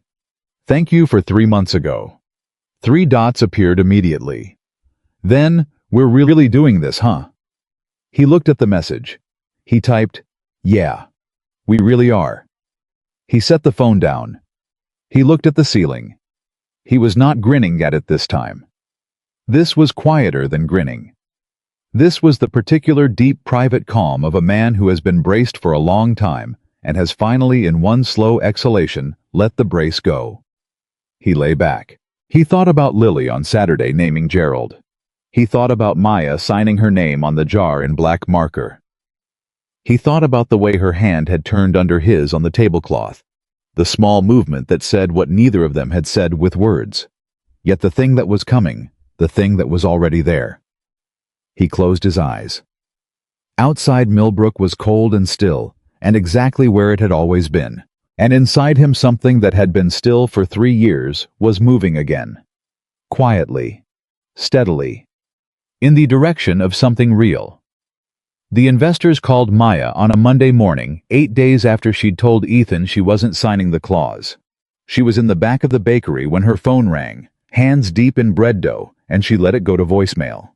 Then she washed her hands, dried them slowly, picked up the phone, and listened. It was Richard Hale, lead investor, the one who smiled the most and meant it the least. His message was 3 minutes long and very smooth. The way messages from men like Richard are always smooth, no sharp edges anywhere, nothing you could point to directly and call wrong. He said he understood she had some concerns about the brand partnership terms. He said he wanted to schedule a call to discuss. He said, and this was the part that made Maya stand very still in her back kitchen. He said that he believed in her vision and her product, and that the brand consultation was simply meant to help her reach her full potential as a public figure, and that he hoped she wouldn't let a small misunderstanding get in the way of something that could really change her life. She played it twice. Then she set the phone face down on the counter and went back to the bread dough. Her hands worked. Her mind worked faster. She thought about what Ethan had said. 2 more years of being exactly who you are is a legitimate path. She thought about the clause in the contract sitting in her email, the particular phrasing brand consultant to assist with overall image and presentation that meant one thing and said another. She thought about 7 years of flour on her hands and early mornings and every decision she'd made alone in this kitchen that had built Sweet Haven from a rented space to a real place that people loved. She thought about Richard Hale's smooth voice saying full potential. And then she thought my potential is not a problem that needs his solution. She called him back that afternoon between the lunch rush and the afternoon bake. Maya, he said, warm immediately like a pilot light. I'm so glad you called. I've thought about your message, she said. I appreciate that you're interested in the expansion. I've looked at the revised terms carefully. She kept her voice even, professional. The voice she used with suppliers who tried to shortchange her on quality. I'm not moving forward with the brand consultation clause. If that's a deal breaker for the partnership, I understand, and I wish you well. A pause. Not long. Richard Hale was not a man who let pauses run long because long pauses gave the other person room to think. Maya, I don't think you're hearing me correctly, he said, and the warmth had thinned very slightly, just enough for her to notice. This isn't about we're not asking you to change who you are. We're asking you to... I know what you're asking, she said, and my answer is no. Another pause, longer this time. This is a significant amount of money, he said. I know. You could be looking at 2-3 more years before you have the capital to... I know that too. Silence. Then, and she heard the shift in him. Not anger exactly, but the slight flattening of a man recalculating, I hope you're not making this decision based on something personal. All my decisions about my business are personal, she said. That's what it means to own it. She let him have one more moment. Then, Thank you for the opportunity, Richard. I mean that genuinely. Take care. She hung up. She stood in the back kitchen. Her hands were shaking. Not fear adrenaline, which was different, which was the body's response to having done the difficult thing, rather than the easy one. She texted Ethan. I just turned down the investors. His reply came in 4 minutes. How do you feel? She thought about it. Then typed, like I just jumped off something very high and I'm still in the air. He wrote back, that's what right feels like sometimes. She put the phone down and went back to work. Because the bread still needed finishing. Because Sweet Haven was still here exactly what it had always been, and that was enough. That was, in fact, everything. She didn't tell Ethan the full conversation until that evening when he called after Lily was in bed. She told him the whole thing. Richard's voicemail, the callback, the final exchange. He listened without interrupting the way he always did, and when she finished he said, I'm proud of you. You don't have to say that. I know. I'm saying it because it's true. A pause. What comes next? I go back to the original plan. Finance it myself slower 2 more years probably. She exhaled. I have a meeting next week with my accountant to look at revised timelines. Can I come? She stopped. To the accountant. If you want.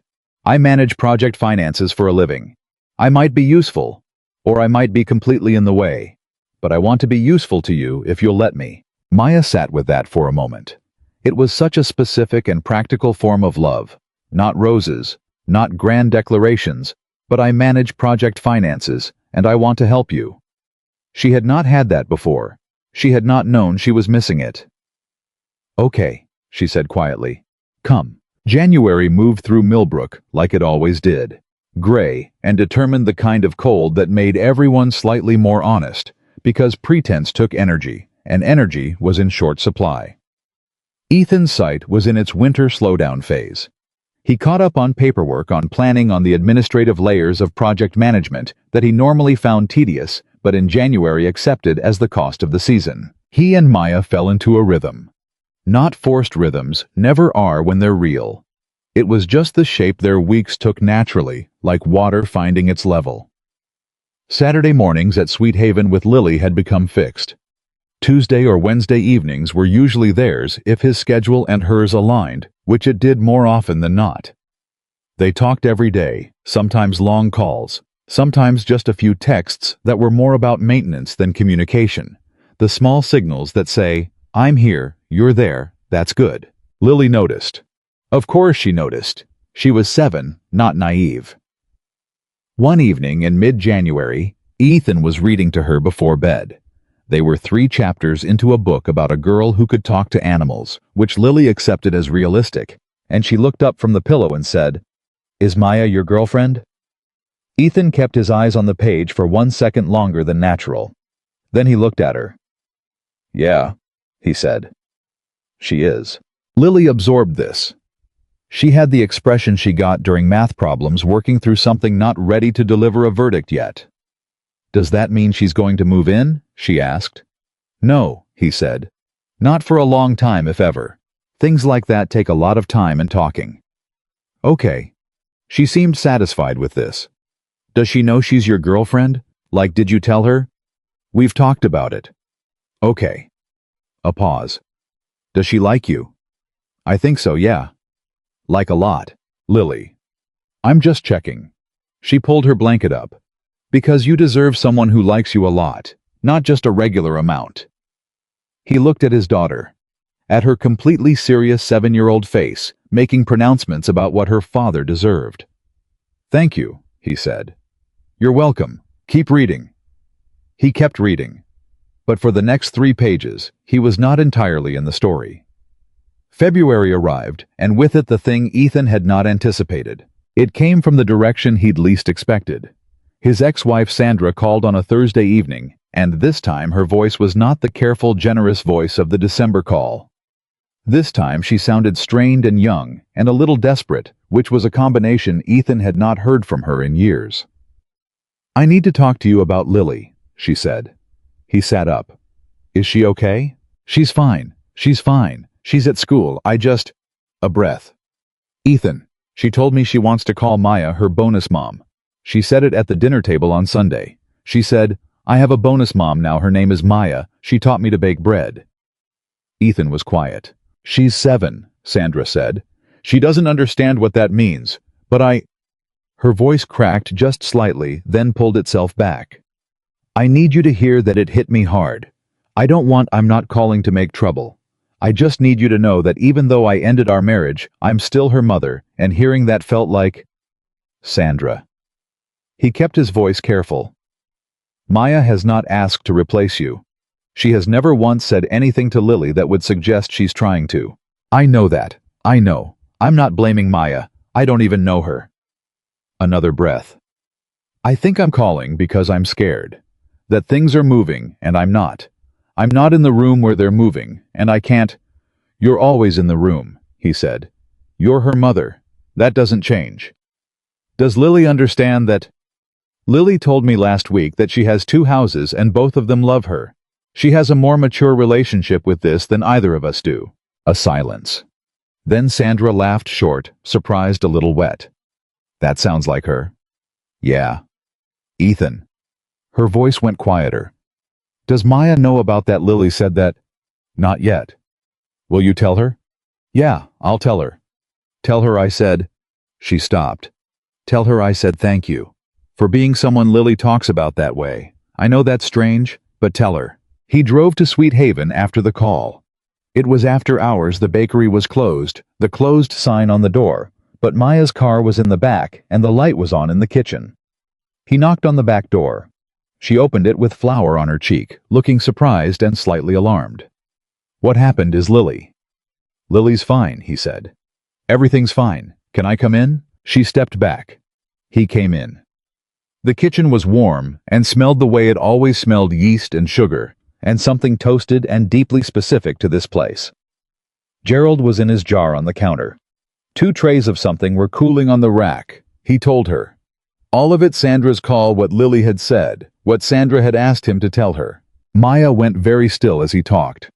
She was facing him, leaning against the counter, and her hands were still, and she listened with that whole body attention she had when something mattered. When he finished, she didn't say anything for a moment. Then she looked down at the counter. "Bonus mom," she said quietly. "You don't have to feel any way about that," he said quickly. "It doesn't have to mean—" "I cried in my car for 20 minutes after our first Saturday," she said. He stopped. She looked up. "I didn't tell you that. She was just so herself. She walked in here and named my sourdough starter and talked to me like I was a person she'd already decided about. And I got in my car afterward, and I sat there and I thought—" Her voice was careful and honest. "I thought, please don't let me mess this up. Please don't let me be the reason this doesn't work. Because she's wonderful. And you're—" She stopped. "I'm what?" he asked. She shook her head, but she was looking at him in a way that answered the question better than words. "Sandra said thank you," he said again. Maya pressed her lips together, nodded once. The kind of nod that's holding several things in place at once. "She didn't have to do that," Maya said. "No, she did it anyway. She sounds like a complicated person. She is. She's also fundamentally decent." He paused. "Most people are both once you get enough distance." Maya looked at him. "How'd you get so wise about people?" "I have a very good sounding board," he said. She held his gaze for a moment, and then she crossed the kitchen and put her arms around him. Not dramatically, just put them around him, her head against his chest, and stayed there. He held her. Her hair smelled like cardamom and warmth. Outside the small window, the February dark was solid and cold and entirely irrelevant. "Ethan," she said into his jacket. "Yeah, I need to tell you something." A pause. "I'm falling in love with you." He went very still. Not from surprise exactly. More from the particular stillness of hearing something named that has been real for a while, but unnamed, and feeling the name settle into place over the real thing, like a key into a lock. "I know," he said. "I'm there too." She pulled back enough to look at him. "You're there too," she repeated. "Yeah. You couldn't lead with that. You didn't give me a chance. She stared at him, then made a small exasperated sound that was also almost a laugh. He laughed. She laughed. And then it wasn't funny, and they were just looking at each other in her kitchen at 9:30 on a February Thursday night. Two people standing in the middle of the real thing. And it was not like anything Ethan had been told love felt like when he was young. It was not fire or electricity or falling. It was more like weight. The good kind. The kind that meant you were standing on solid ground. He kissed her. In the bakery kitchen, next to the cooling trays with Gerald the sourdough starter, witnessing from the counter. This time it was not the careful arriving kiss of December outside the restaurant. This time it was the kind that knew where it was and was not in any particular hurry to be somewhere else. When they pulled apart, she looked at the cooling trays and then at him and said, "You have to try these. I've been working on this for 2 weeks." "What are they?" "Brown butter cardamom cookies. I think they're the best thing I've ever made." He accepted this cookie. He took a bite. He chewed slowly. She watched him with the focused attention of a person who cares very much about the result. "Maya," he said. "Yeah. This is extraordinary." She beamed. Actual unguarded full-face beam. The smile she reserved for moments when something she'd made had done exactly what she hoped it would do. "I know," she said. "I know. I've been trying to be humble about it, but I've been eating them all week and they're incredible." He took another cookie. "You should put these on the menu. They're going on the menu in March. I want to be there the morning you put them out." She tilted her head. "Yeah. I want to watch people try them for the first time." Something happened in her face. Then, quiet private. The expression of someone realizing they are being loved in a way they didn't know they needed. "Okay," she said softly. "You can be there." They stayed in the bakery for an hour. He helped her clean up the particular useful domesticity of someone who was not a guest anymore.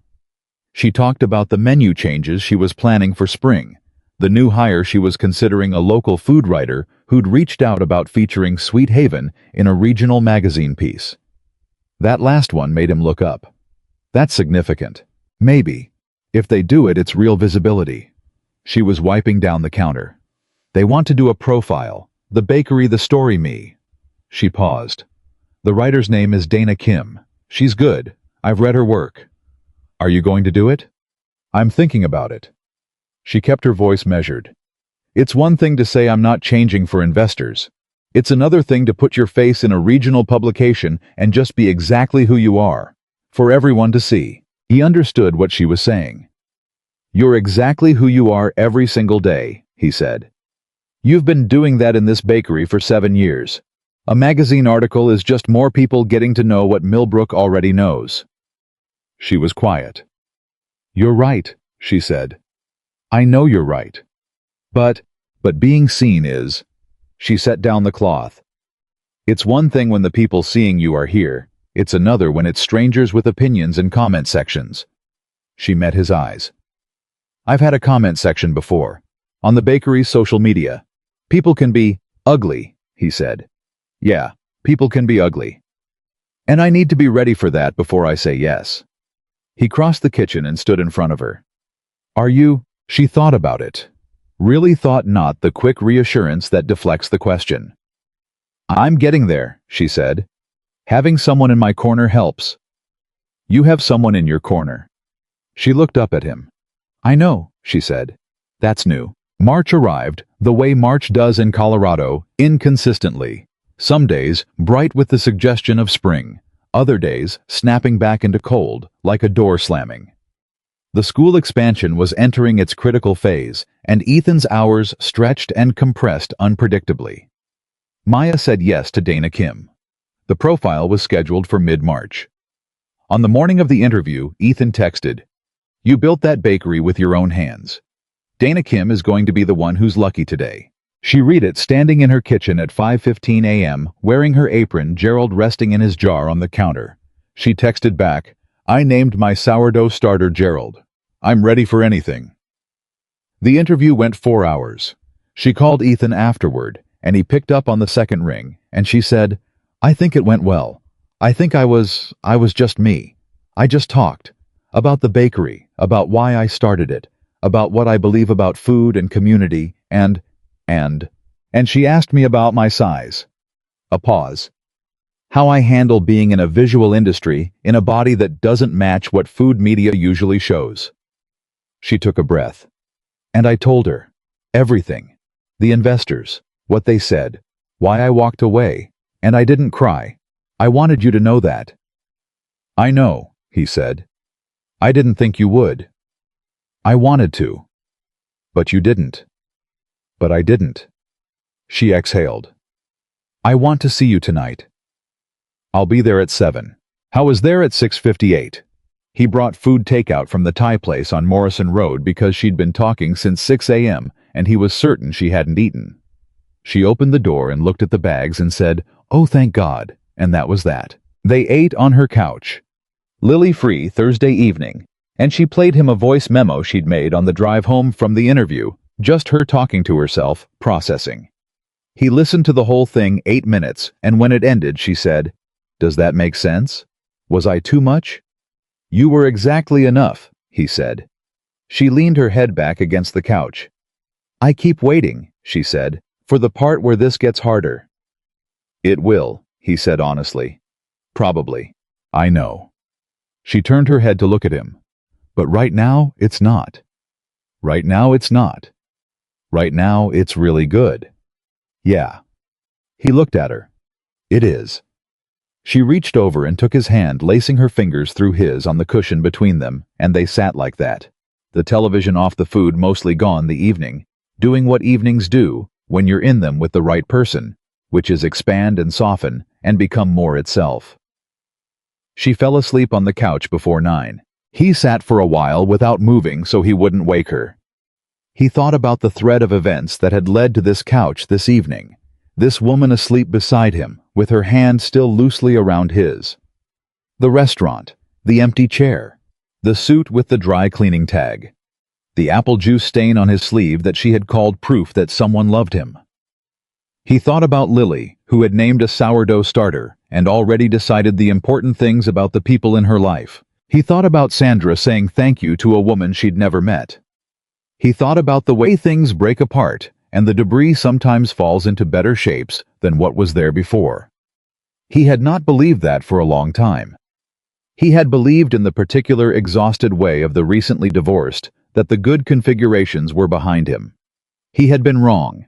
He was genuinely, thoroughly glad to have been wrong. He shifted carefully, got Maya a blanket from the armchair, covered her without waking her, and sat back down. Picked up his phone. Texted Donna, still at Maya's. Borrowing her couch for a bit. Don't read into it. Donna replied instantly. I'm reading into absolutely everything. Good night. He smiled at his phone. Outside, the March night was cold and clear, and Millbrook was doing what small towns do at 10 p.m., which is nothing dramatic, nothing historic, just the steady accumulation of ordinary people living ordinary lives. Ethan Parker sat on a couch in a bakery owner's living room in the quiet dark, listening to her breathe, and thought, this is it. Not the dramatic it, not the climactic it of movies and songs, and the stories people tell at rehearsal dinners. Just this. This is the thing. This calm, this certainty, this woman, this town, this life. This is exactly it. He had not expected that understanding to arrive so quietly, without announcement, without ceremony. But that was how the real things arrived, he was learning. Not like lightning, like light. Slowly, steadily, until you looked up and realized the room had been bright for a while. He hadn't been paying attention. Now he was. The magazine article published in the last week of March in a regional lifestyle publication called Colorado Living. Dana Kim had titled it, From Scratch: How Maya Collins Built Sweet Haven on Her Own Terms. There was a photograph on the opening page, Maya behind her counter apron on, laughing at something off-camera, flower on her forearm, entirely herself. It ran 3 pages. Ethan bought 4 copies and left one on his truck dashboard, one at the worksite break room, one at Donna's, and kept one at home on the kitchen counter, where Lily promptly found it. Lily studied the photograph seriously. "She looks happy," she told her father. "Yeah," Ethan said. "She does. She looks like herself." He looked at his daughter. How do you know what herself looks like? Lily gave him the look. The one she'd inherited from Sandra. The one that said, Dad, keep up. She always looks like that, Lily said patiently. That's what herself looks like. He looked at the photograph again. She was right. That was exactly what Maya Collins looked like. Exactly like herself. And it was without question the most beautiful thing Ethan had seen in years. The article changed things faster than either of them expected. Within 4 days of Colorado living, hitting newsstands, Sweet Haven's social media following had doubled. By the end of the first week, Maya had 37 new catering inquiries, 2 interview requests from other publications, and a voicemail from a Denver-based Food Network producer who said he'd seen the piece and wanted to talk. She played Ethan the voicemail on a Tuesday evening phone held between them on her kitchen table, both of them leaning in to listen. When it ended, he looked at her. What are you thinking? He asked. I'm thinking that 6 months ago I turned down investors because I wasn't willing to make myself smaller, she said. And now someone's calling me because I didn't. She turned the phone over in her hands. I'm also thinking that's either the universe confirming I made the right choice or the setup for something much more complicated. Could be both, he said. Could absolutely be both. She set the phone down. I'm going to call him back. I'm going to listen. And I'm not signing anything that has a clause. Obviously. I just need you to know that's still where I am. Maya. He reached across the table and covered her hand with his. I knew that before you said it. She looked at him, nodded once, and then picked up her phone and started drafting the callback email because that was who she was. She didn't sit with decisions long once she'd made them. She moved. He watched her type and thought about the woman who had walked across a restaurant 7 months ago and asked a stranger to choose her. She had known herself then. She knew herself better now. And the distance between those 2 points was not a transformation. It was just the steady accumulation of choices made in alignment with who she already was. I was proud of her in the way that has nothing to do with ownership. The way you're proud of someone when you get to watch them be fully themselves and the world finally catches up. The Food Network call happened on a Friday. Maya took it alone in the back of the bakery after closing and she called Ethan immediately after. They want to do a short feature, she said. 3 to 5 minutes. Part of a series about independent bakeries across the Mountain West. No makeover, no rebrand, just the bakery and the story. Her voice had something in it he didn't hear often, a particular brightness that was bigger than her usual warmth. They want to film Gerald. He laughed. Gerald is going to be impossible to live with after this. Gerald deserves it. Gerald survived a freezer incident. When do they film? May. They want 2 days in the bakery. A pause. Ethan, I want you there. Not on camera. I'm not saying that I know it's fast and that's a whole different thing, but I want you nearby. Is that? I'll be there, he said. Both days.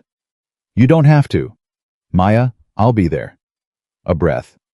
Okay, thank you. He hung up and sat for a moment in his truck in the school pickup line waiting for Lily, and he thought about how that conversation had felt. How natural. How unforced. How completely unlike the careful negotiations of 2 people trying to figure out if they fit. They fit. They had fit almost from the beginning, in the way that catches you off guard, not because it was easy, but because the hard parts were the right kind of hard.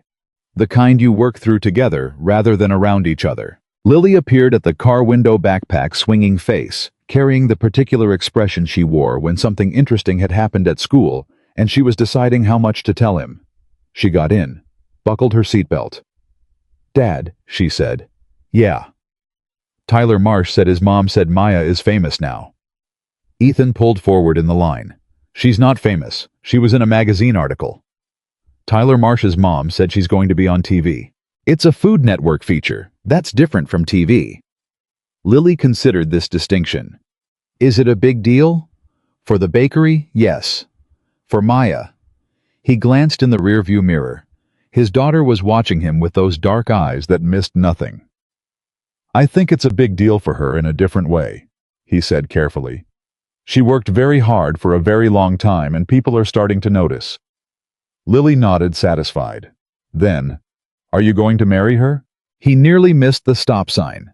He stopped the truck properly, looked both ways, proceeded through the intersection and said, "Where did that come from?" "Nowhere. I'm just asking." You don't just ask things from nowhere. Cora's mom got remarried, and Cora got a stepdad, and she says he's okay. She says he makes really good waffles. Lily was looking out the window. I was just wondering if that would happen with Maya. Ethan kept his eyes on the road. That's a very long way in the future, he said.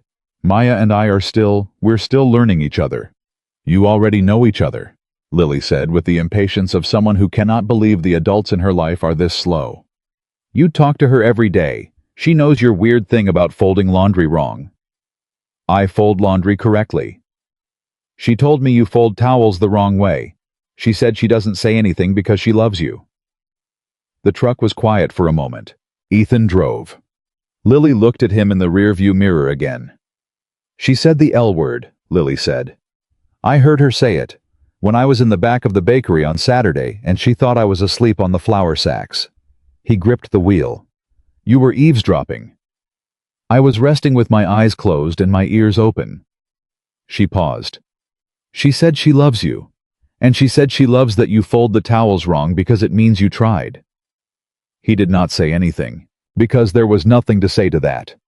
Because Maya had said that to herself in private, when she thought no one was listening, and it was the truest and most precise expression of what she was that he had ever heard, and he was hearing it secondhand from his 7-year-old, and the only coherent response was to feel it move through his chest like something warm and unstoppable.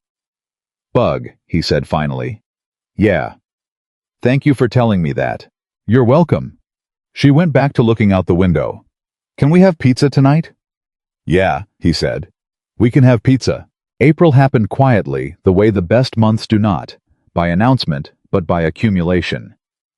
Ethan's school project crossed its halfway point, and the superintendent came out for a site visit and shook his hand for a long time and said the building was going to matter to this community for 30 years.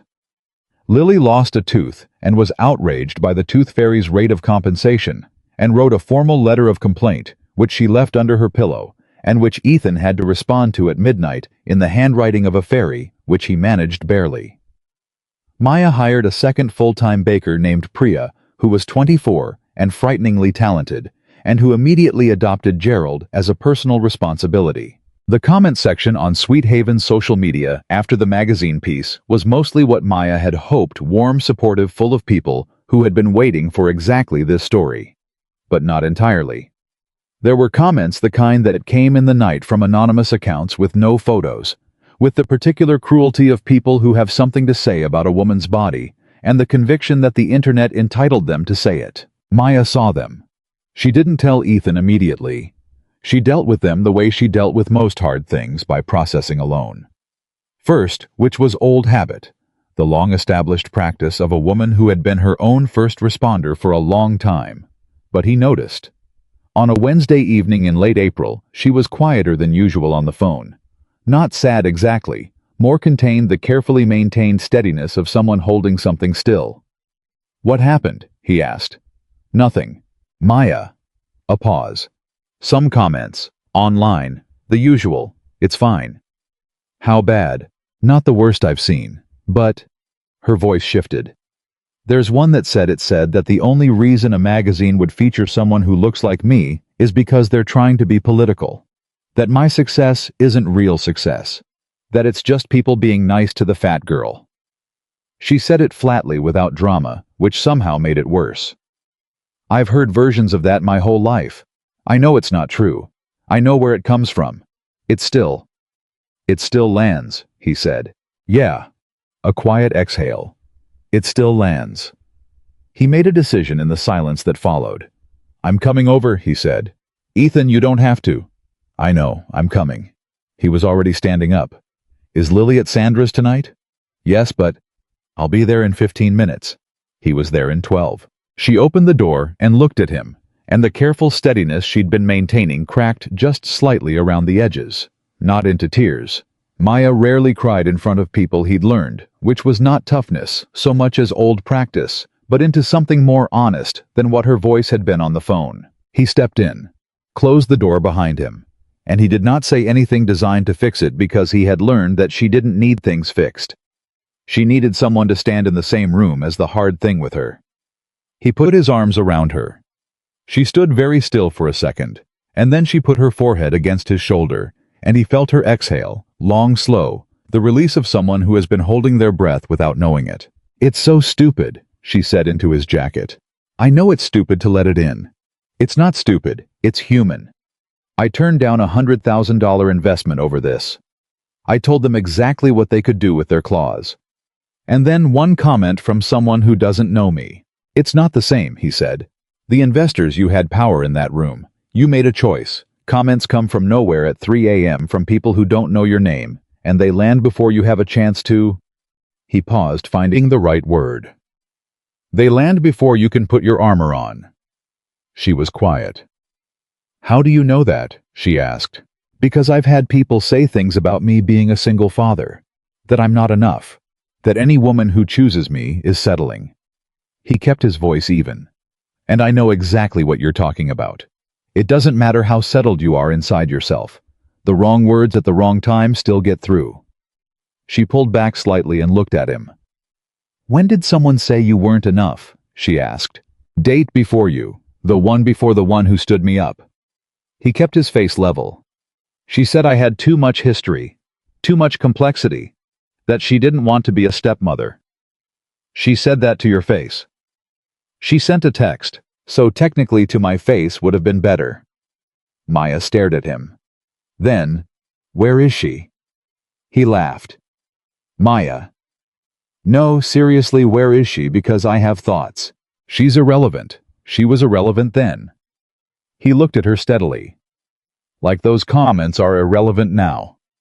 I know that. You do know it. But right now you need someone to stand here and say it out loud."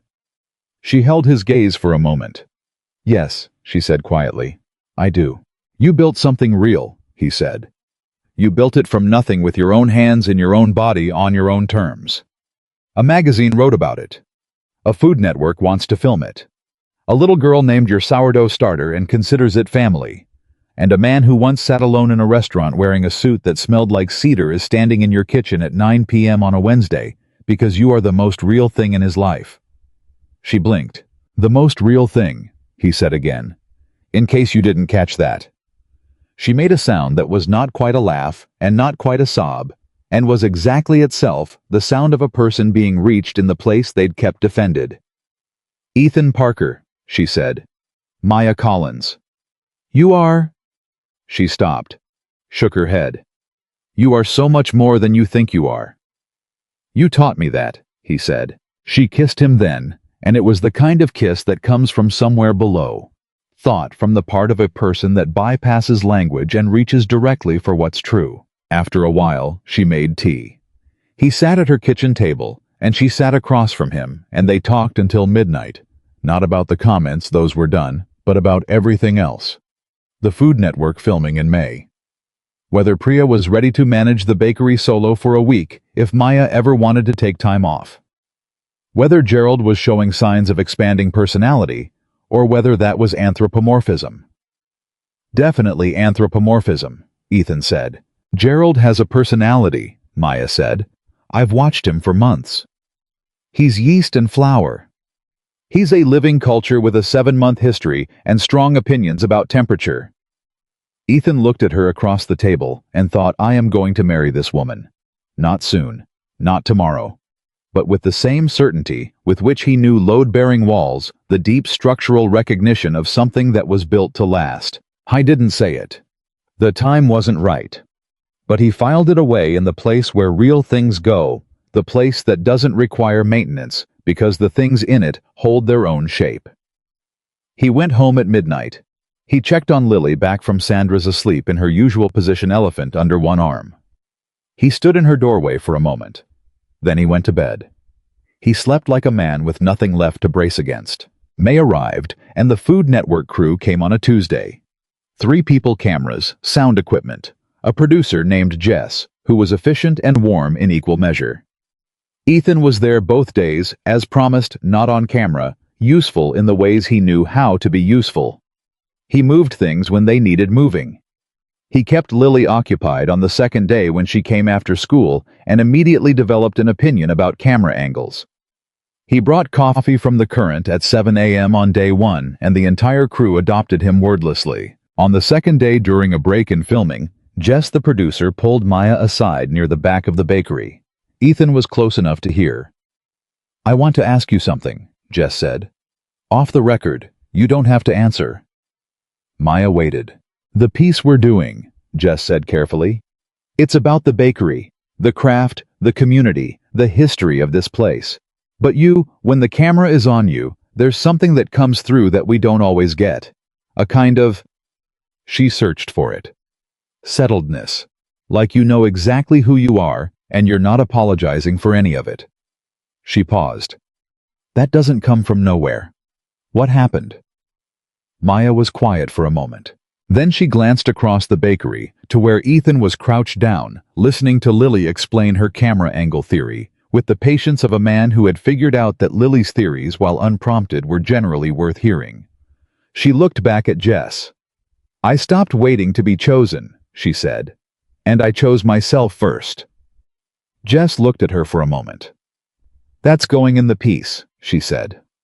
"Off the record," Maya reminded her. "Not if you let me put it in." Jess tilted her head. "Would you?" Maya was quiet for 3 seconds. "Yes," she said. The piece aired 6 weeks later, and those were the last words of it. Maya's voice over the final shot of the bakery. Ethan watched it on his laptop at his kitchen table, Lily beside him, Maya beside him. The three of them crowded on 2 chairs in a way that was slightly uncomfortable and entirely right. When the line aired, Maya's voice clear and certain saying, "I stopped waiting to be chosen, and I chose myself first." Lily looked up at Maya and said, "Did you really?" "Yeah," Maya said. "I did." "Good," Lily said, and looked back at the screen with the satisfaction of someone whose view of events has been confirmed. Ethan reached over and took Maya's hand under the table. She squeezed it. Didn't look at him, but she squeezed it. The summer came, and with the summer came a question. Ethan had been carrying since April, turning it over the way he turned over structural problems, looking at it from different angles, checking the load-bearing points, making sure he was building something that would hold. He talked to Donna first. A Saturday morning in June in her kitchen, while her kids destroyed something in the backyard, and she pretended not to hear it. "I want to ask Maya to marry me," he said. Donna put down her coffee cup. She looked at him for a long moment. Her eyes went slightly wet in the way that happened when she was moved and was deciding whether to let it show. "When?" she asked. "I don't know yet. I want it to be right. I want Lily to be part of it." He turned his mug in his hands. "I think Maya needs to know that it's the 3 of us choosing her, not just me." "You've thought about this?" "I've been thinking about it since April." Donna was quiet for the moment. Then, "Have you talked to Sandra?" He met his sister's eyes. "I'm going to call her today," he said. Donna nodded, slowly, approvingly. "You've gotten good at this," she said. "At doing the right thing even when it's hard." "I had a lot of practice doing the wrong thing first." "Haven't we all?" She picked up her coffee. "Call Sandra, then figure out the ring, then talk to Lily." She pointed at him. "In that order." He called Sandra that afternoon.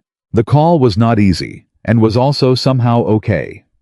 Sandra was quiet through most of it, and when she spoke she was careful, and when she was done being careful, she was honest. She said it was hard to hear, and also that she was glad for Lily, and also that she needed a minute, and she took the minute on the phone, and then she said, "She's good to her, Maya. I can tell from Lily. That's the only thing that matters."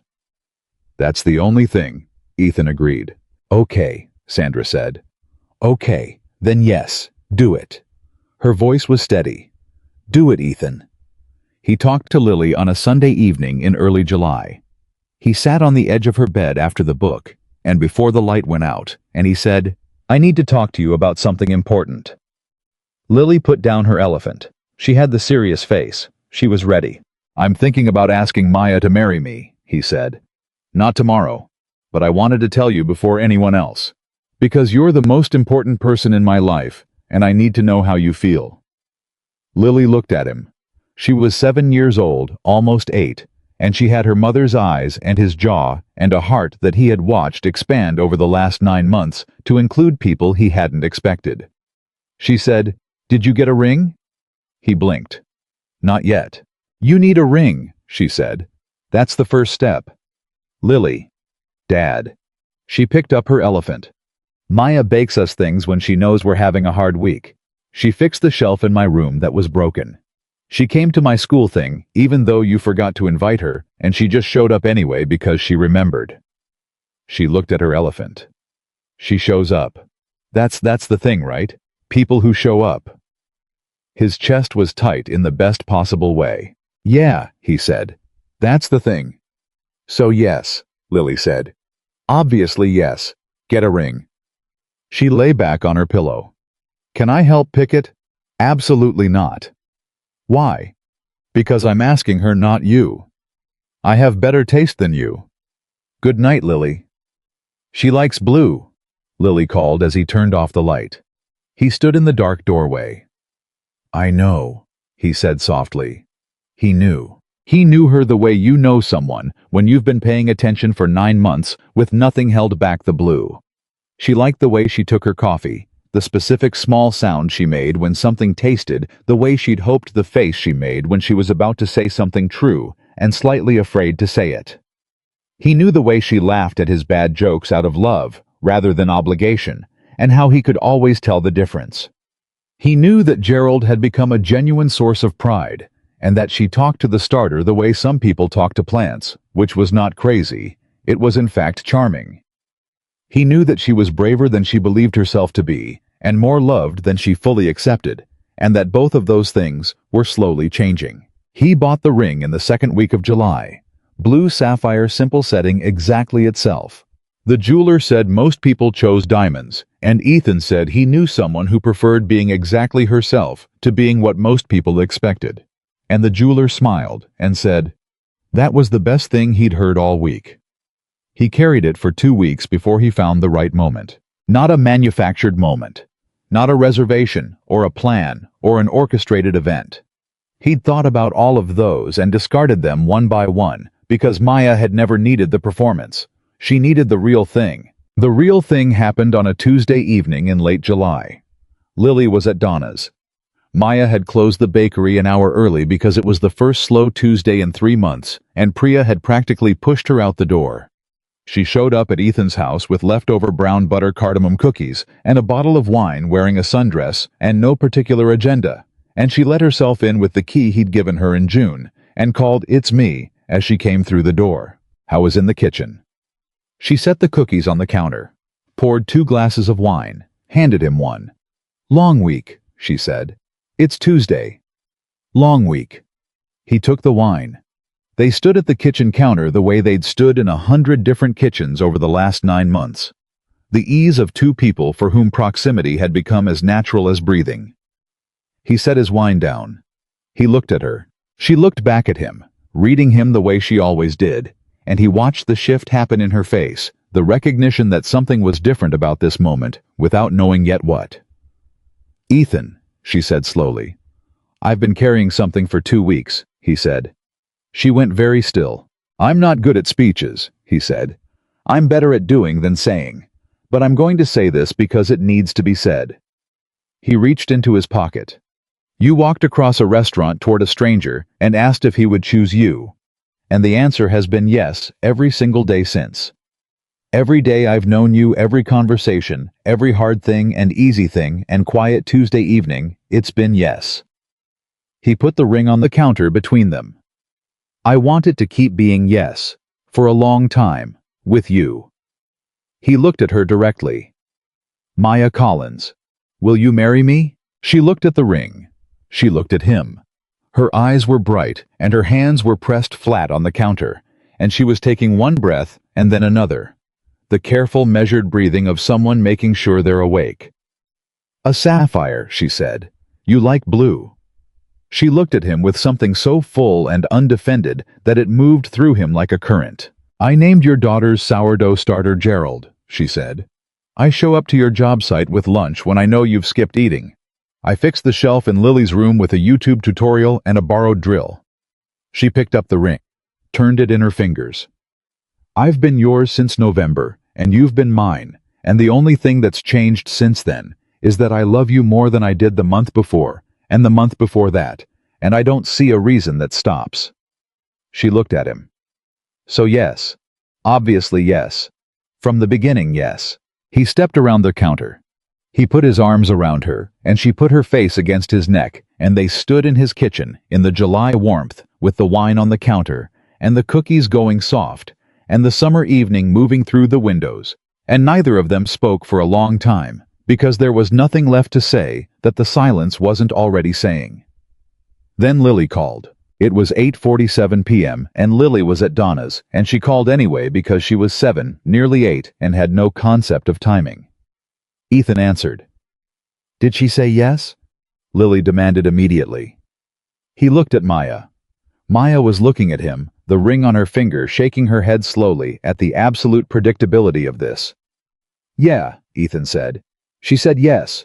From Donna's house came a sound that was both Lily's voice and Donna's voice, and possibly the voices of multiple cousins, all occurring simultaneously, all loud, all entirely joyful.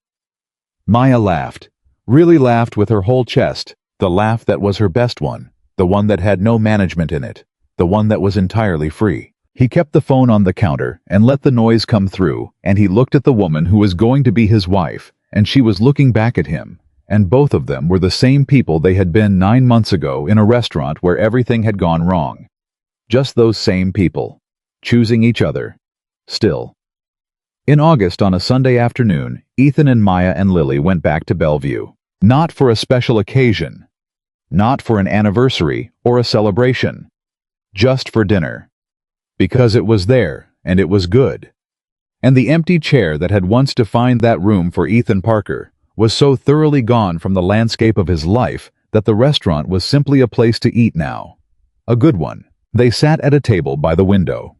Lily ordered the pasta and spent 14 minutes explaining to the waiter why pasta was superior to all other foods, and the waiter listened with professional grace. Maya ordered the salmon. Ethan ordered the steak. The candle on the table was lit this time. He had lit it, after dinner, walking out. Lily took one hand of each of them as they stepped onto the sidewalk, and she walked between them through the warm August evening, and she was talking about something Gerald's recent behavior, or the homework assignment she disagreed with, or a theory she had about why the sky was bluer in the evening than the morning, and Ethan wasn't tracking the exact words. He was tracking the weight of her small hand in his, and Maya's hand in his other, and the particular quality of the light. And the way the evening felt, not like a landmark, not like a conclusion, but like a Tuesday. A regular, ordinary, irreplaceable Tuesday, in the only life he had, with the only people he needed. He had sat in this spot 9 months ago, alone in a suit that smelled like cedar, watching the door.